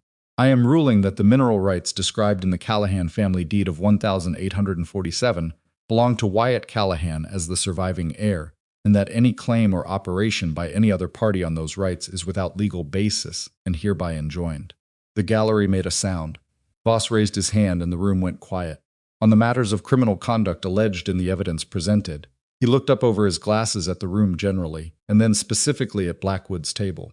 The testimony of Aldous Trent, the documentary evidence including the correspondence presented by Mrs. Purcell, and the physical evidence connecting materials purchased in Carmody to the arson at the Callahan property, in combination, present a pattern that this court is not in a position to adjudicate criminally. That is the jurisdiction of a different proceeding. He paused. However, I am directing that the full record of this hearing, including all testimony and documentary evidence, be formally transmitted to the Territorial Prosecutor's Office for review and action as that office deems appropriate. I will note for the record that I find the pattern described by the evidence to be extensive, consistent, and serious. He closed the folder. The ruling stands. This court is adjourned. He stood. The room stood. Blackwood sat for a moment longer than everyone else. Just a moment. Then he stood too, and said something quiet to Carruthers, and Carruthers nodded, and they gathered their papers with the careful efficiency of men who have lost and know it and are already thinking about what comes next. Nora Purcell, from somewhere in the middle of the gallery, said loudly enough to carry, "Well, about time." Someone laughed. Then several people laughed. The sound of it filled the room in a way that wasn't cruel. It was the laughter of people who had been holding tension for a long time and finally had somewhere to put it down. Wyatt stood at the plaintiff's table and didn't laugh. He stood very still, the way he always did when something large was happening. Maggie was beside him, and she felt the shift in him, not a dramatic one, not the movie version of relief where a person collapses or cries or makes a speech. Just a very slight release of something that had been held a long time. Like a rope going slack. She put her hand on his arm. He put his hand over hers. There were things to do after, because there always were. Reed had paperwork to file. Mercer had calls to make to the Territorial Prosecutor's Office, which he did from the sheriff's office that same afternoon, with the organized efficiency of a man who had been waiting for this specific moment for 2 years and had the documentation ready. Shaw needed to be formally retained for the next phase, the actual assessment of how to manage the mineral development responsibly, which was a separate and considerable project. The Alliance families needed to talk through what the ruling meant for each of them individually. All of this happened. None of it happened cleanly or immediately or without complication, because real things don't. The Haggerty family's situation was the most difficult. They had sold under duress and were now on smaller, harder land. The ruling vindicated what had happened to them, but didn't automatically restore what they'd lost. Reed spent 2 weeks working through the legal options. The sale, under demonstrable coercion, had grounds to be challenged, which would be its own proceeding, which would take time and was not guaranteed. He was honest with them about that. They were honest back about what they could afford to wait for. It was painful and practical in equal measure, which was how most real problems got addressed. The Daly boys' situation resolved differently.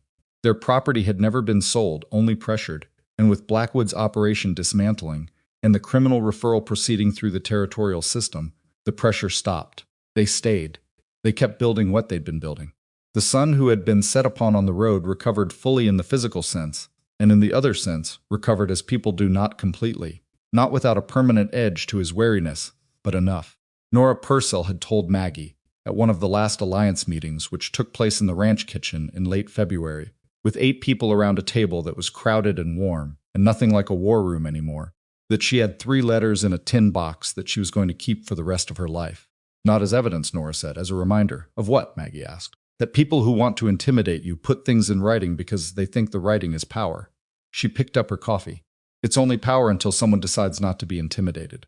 Blackwood left Red Bluff Valley in March under circumstances that were not precisely voluntary. The territorial prosecutor's office had moved faster than anyone had expected. Mercer's documentation was thorough. Trent's testimony was solid, and the Carmody hardware evidence connecting Greer directly to the barn fire gave the prosecutor something concrete enough to act on without waiting for the civil matters to fully resolve. Greer was arrested first on a Tuesday morning at a property Blackwood had been using as a base of operations. The arrest was quiet and legal, and produced no drama, which Mercer said was how he preferred things. Blackwood himself was not arrested that week. The criminal case against him specifically was more complex. The layering of intermediaries between him and specific acts was exactly what Carruthers had been designed to protect, and unpacking it would take longer. But the territorial prosecutor had opened a formal investigation.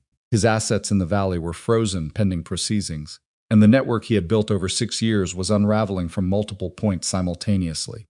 He left on a Thursday. Maggie heard about it from Elias, who heard it from a hand who had been in town, who had seen Blackwood's wagons loaded and moving west in the early morning. She didn't feel the triumphant satisfaction she might have expected. What she felt was quieter than that, and more complicated, the particular feeling of watching something end that should have ended sooner, that had cost people things they wouldn't fully get back. She thought about Thomas Haggerty on his smaller land, about the Daily Boy's permanent wariness, about Robert Callahan and 20 years of absence and a 12-year-old left behind. There was no version of a win that erased those things. The ruling was right. The outcome was right. The costs were also real, and they'd been paid before the ruling, by people who hadn't had a choice about paying them. She thought that was worth sitting with, rather than papering over with the relief of being on the winning side. Spring came to Red Bluff Valley the way it always did, grudgingly at first, then all at once, the way things change when they've been holding back too long. The land greened up along the creek beds before anywhere else. The cattle moved differently, the way animals do when the air changes and everything smells like growth instead of cold endurance. The new barn went up in April. Wyatt had been planning it since February, redesigning the layout to be more functional than the original, which he admitted had been built to impress rather than to work. The hands had opinions about the design, which he asked for, which surprised them. Elias suggested a modification to the hay storage that Wyatt used and didn't make a production of using, which made Elias stand 3 inches taller for the rest of the week. Robert Callahan stayed. He had asked, tentatively and with the specific humility of a man who understands his asking is complicated, whether there was a place for him on the property. Wyatt had been quiet for a long time after the question. Then he said that the bunkhouse had a room and that he could work with the cattle if he wanted to make himself useful. Not forgiveness, not yet, not fully, but a door not closed. A man allowed to be present. Sometimes that's how reconciliation actually looks, not as a dramatic reunion, but as 2 people deciding to occupy the same ground and see what grows there. Robert worked with the cattle. He was good with them, better than Wyatt had expected, which he mentioned once, and Robert said, "It's one of the few things I kept doing right." And Wyatt said, "Fair enough." And that was the whole conversation. But it was more than they'd managed in the same vein for months. There was a morning in May when Maggie looked out the kitchen window and saw Wyatt and his father working the same section of fence, the same section she'd seen Wyatt working the first time he'd told her about his mother.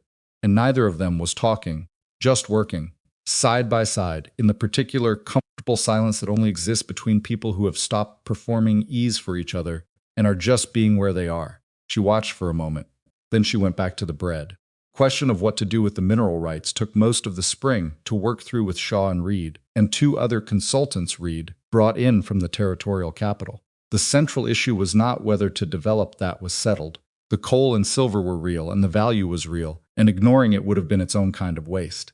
The question was how. Wyatt wanted workers hired from within the valley first. He wanted the families who had been affected by Blackwood's campaign to have first access to positions in whatever operation was developed. He wanted Shaw to design extraction plans that didn't ruin the land above, which Shaw said was possible with current methods and would be more expensive, and Wyatt said he was aware of that. Reed had drawn up partnership arrangements that gave 3 of the Alliance families, including the Purcells, a share of the first year's operation revenue, on the reasoning that their testimony and documentation had been essential to the case, and that the outcome had value they'd contributed to. Nora Purcell had looked at the document for a long time when Reed presented it. Then she said, "I didn't do what I did for money." "I know," Wyatt said. "Take it anyway." "Why?" "Because you kept 3 letters in a tin box when most people would have burned them to feel safer," he said. "And because money isn't a replacement for what that took, but it's what I have to offer, so I'm offering it." She looked at him for another moment. Then she signed. The wedding was in June, in the meadow beside the ranch, on a morning when the grass was high enough to catch the light, and the mountains were visible all the way to their peaks without a cloud in the way. Maggie had not planned an elaborate ceremony, partly because it wasn't her nature, and partly because she'd learned, the first time, that the ceremony and the marriage were different things, and the ceremony's scale didn't predict the marriage quality one way or another.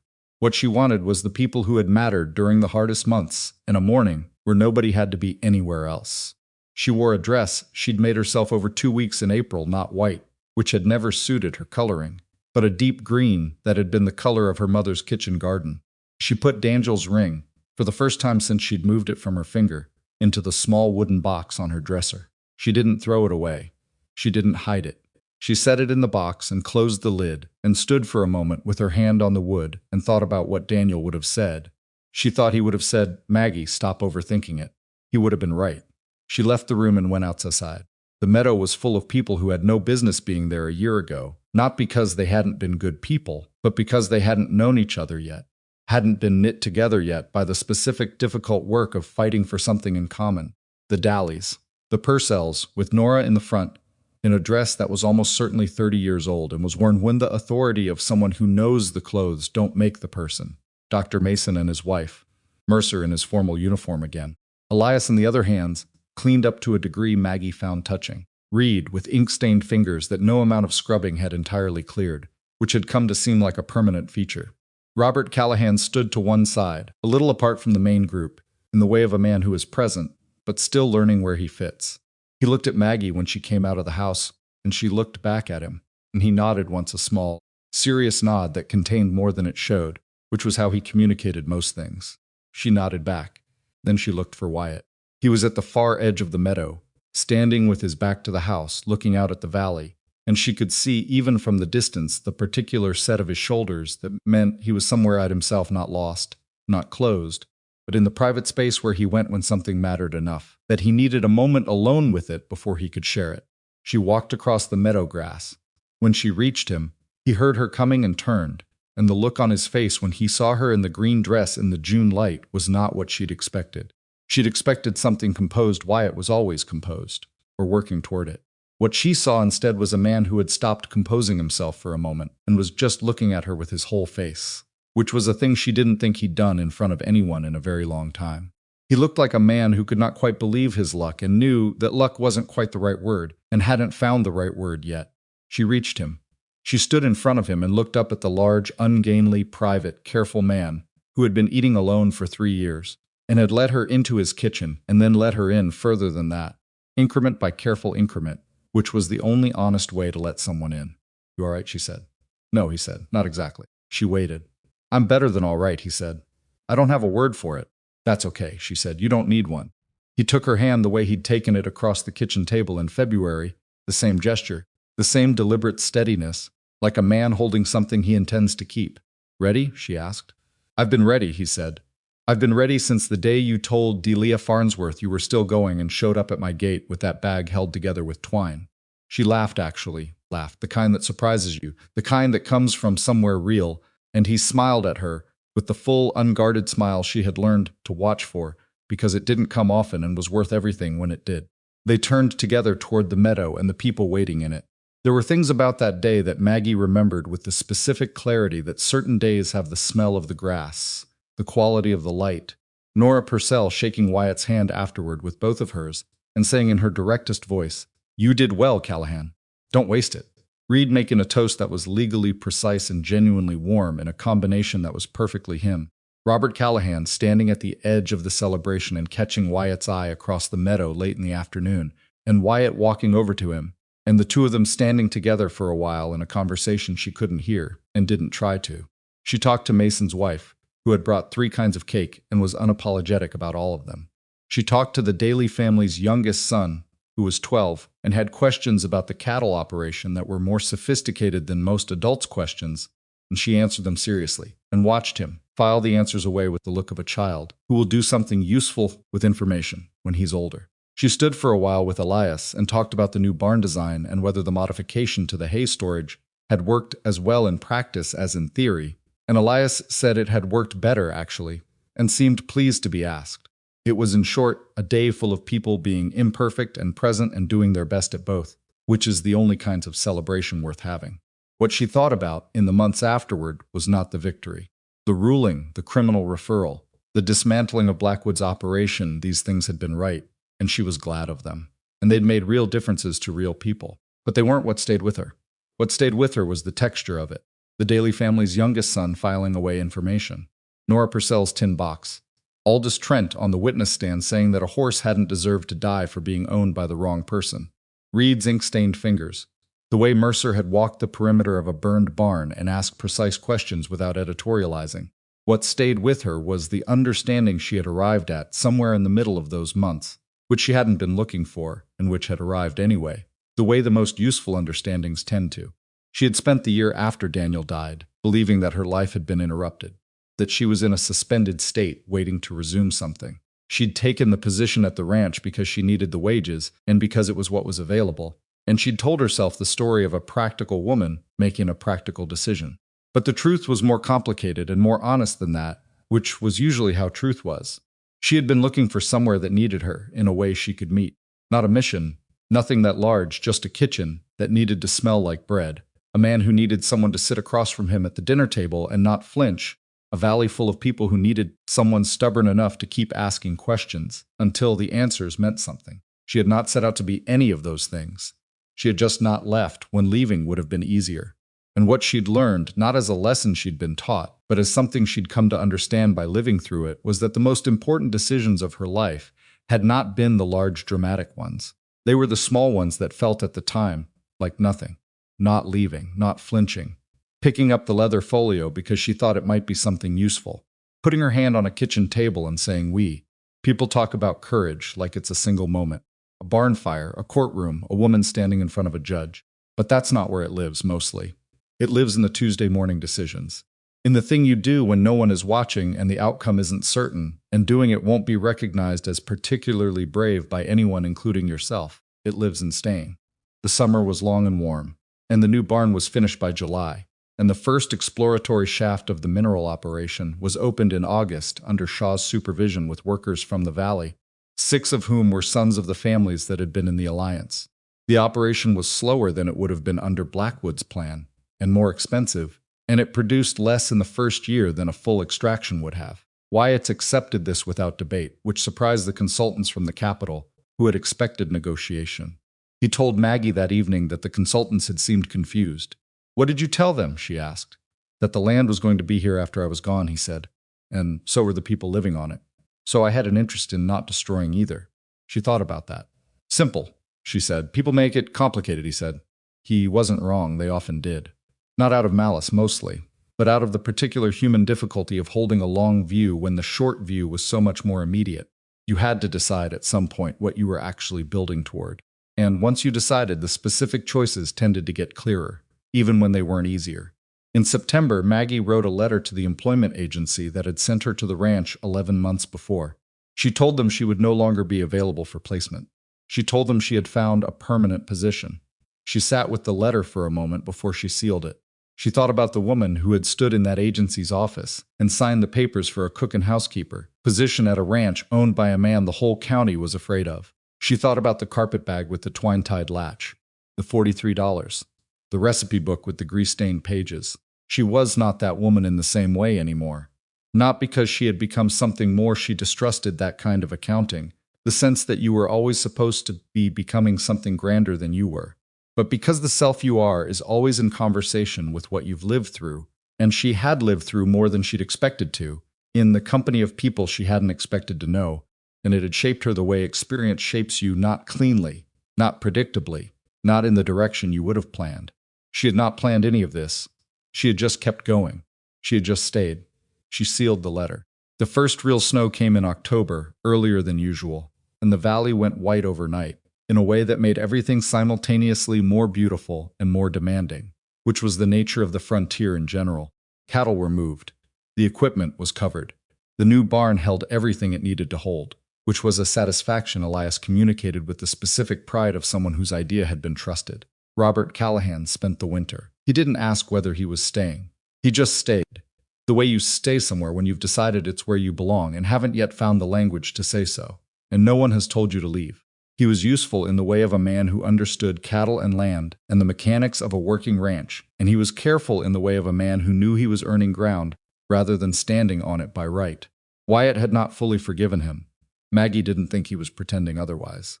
What had happened between them was more like a negotiated reality than a healed wound they had agreed, without saying so explicitly, to be present with each other and to see what that presence built. It was not the reunion either of them might have imagined. It was real, which was better, even though real was harder. She had a conversation with Robert in the kitchen in November, one afternoon when Wyatt was out and the house was quiet.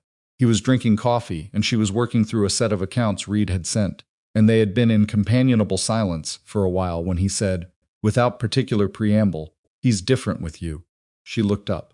"I know what he was," Robert said. "I know what kind of quiet he was in. That closed-down kind." He looked at his coffee. "Didn't fix him." "I'm not saying that. I'm saying you were in the room long enough for him to decide it was worth opening up." He paused. "Some people would have left." "Some people did," she said. "Before me, I know." He looked at her. "I'm trying to say thank you. I'm not sure I'm saying it right."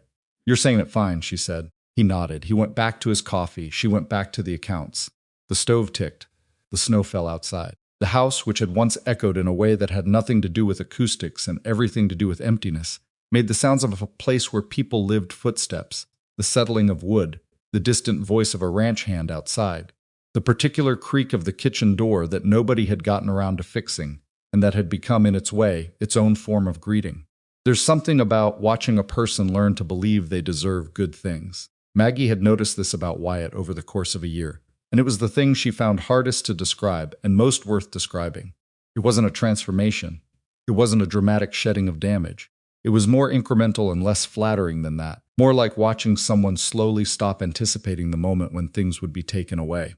He still went still when something large happened. He still went quiet in the middle of things when his thoughts took him somewhere interior. He still sat at the kitchen table in the early morning before anyone else was up, which she'd come to think of not as a symptom of something wrong, but as the practice of someone who needed that particular quiet in order to face the day.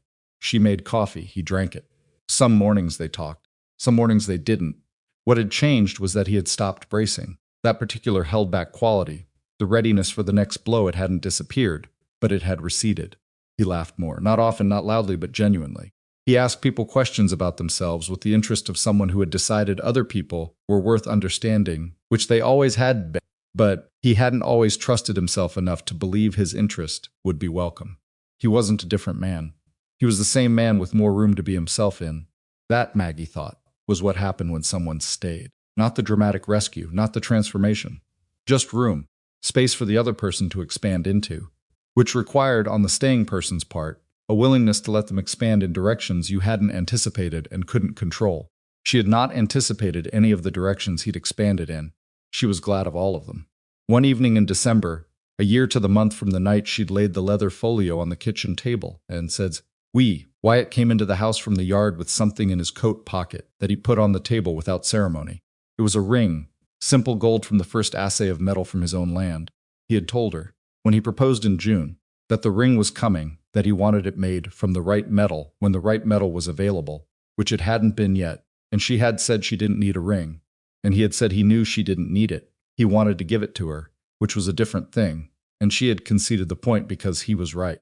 Now he put it on the table, and she looked at it and looked at him. "It's not perfect," he said. "Shaw says the first assay is always a bit rough." She picked it up. It had a slight irregularity on one side where the casting had been uneven, and the surface was a degree less polished than it would be from a jeweler who'd had more practice, and it was exactly right. She put it on. She looked at it on her hand. She thought about $43 in a broken carpetbag, about a kitchen that had smelled like joylessness and flour and potential, about a barn burning and a man on horseback watching and knowing he was watching. About Nora Purcell's tin box and Aldous Trent's 8 months of a bad conscience and Reed's ink-stained fingers and Mercer's methodical questions. About a kitchen table that had been a war room and was now just a kitchen table again. About what it meant to stay in a place long enough for it to become yours. Not because someone gave it to you, but because you'd spent yourself on it, and it had spent itself on you in return, and that mutual expenditure was the only way belonging actually worked. She looked up at Wyatt, who was watching her with the expression she'd stopped trying to fully translate, the one that meant everything important that he hadn't yet found the right words for, and had decided, after a lifetime of silence, to feel instead. "Thank you," she said. For the room," she said. He looked at her. He understood because he always understood her eventual meaning, even when it took a sentence or two to get there. "You made the room," he said. "I just stopped filling it with walls." She took his hand across the table, the same gesture. Outside, the December dark was settled deep over Red Bluff Valley, and the new barn stood where the old one had burned, and the snow was on the ground, and somewhere in the valley, there were families in houses they'd nearly lost, living the ordinary daily lives that were the whole point of everything, the meals and the arguments and the children growing up, and the land being worked in ways that would outlast the people working it. None of it was perfect. The Haggerty family was still on worse land, fighting a legal case that might take 2 more years. Robert Callahan was still a man relearning how to be a father to a son who was relearning how to have one. The criminal case against Blackwood was moving through its slow, complicated process, and would continue to do so for longer than anyone would find satisfying. Real things took real time and came with real costs that didn't disappear just because the story had reached a resolution. But the valley was not Blackwood's. The mineral rights were Callahan's. The barn was standing. The families had stayed. And in the kitchen of a ranch house that had once been a wealthy man's very expensive, lonely kingdom, a woman who had arrived with $43 and a recipe book and a stubborn refusal to be frightened of the wrong things sat across from the man she loved in the lamplight, their hands on the table between them, and did not think about what she'd risked or what she'd won. She just thought about how it was possible, even after everything life took from you, to find yourself exactly where you were supposed to be. Not because it had been planned, not because it had been easy, but because at every moment when leaving would have been simpler, she had chosen to stay. That was the whole of it. That was enough.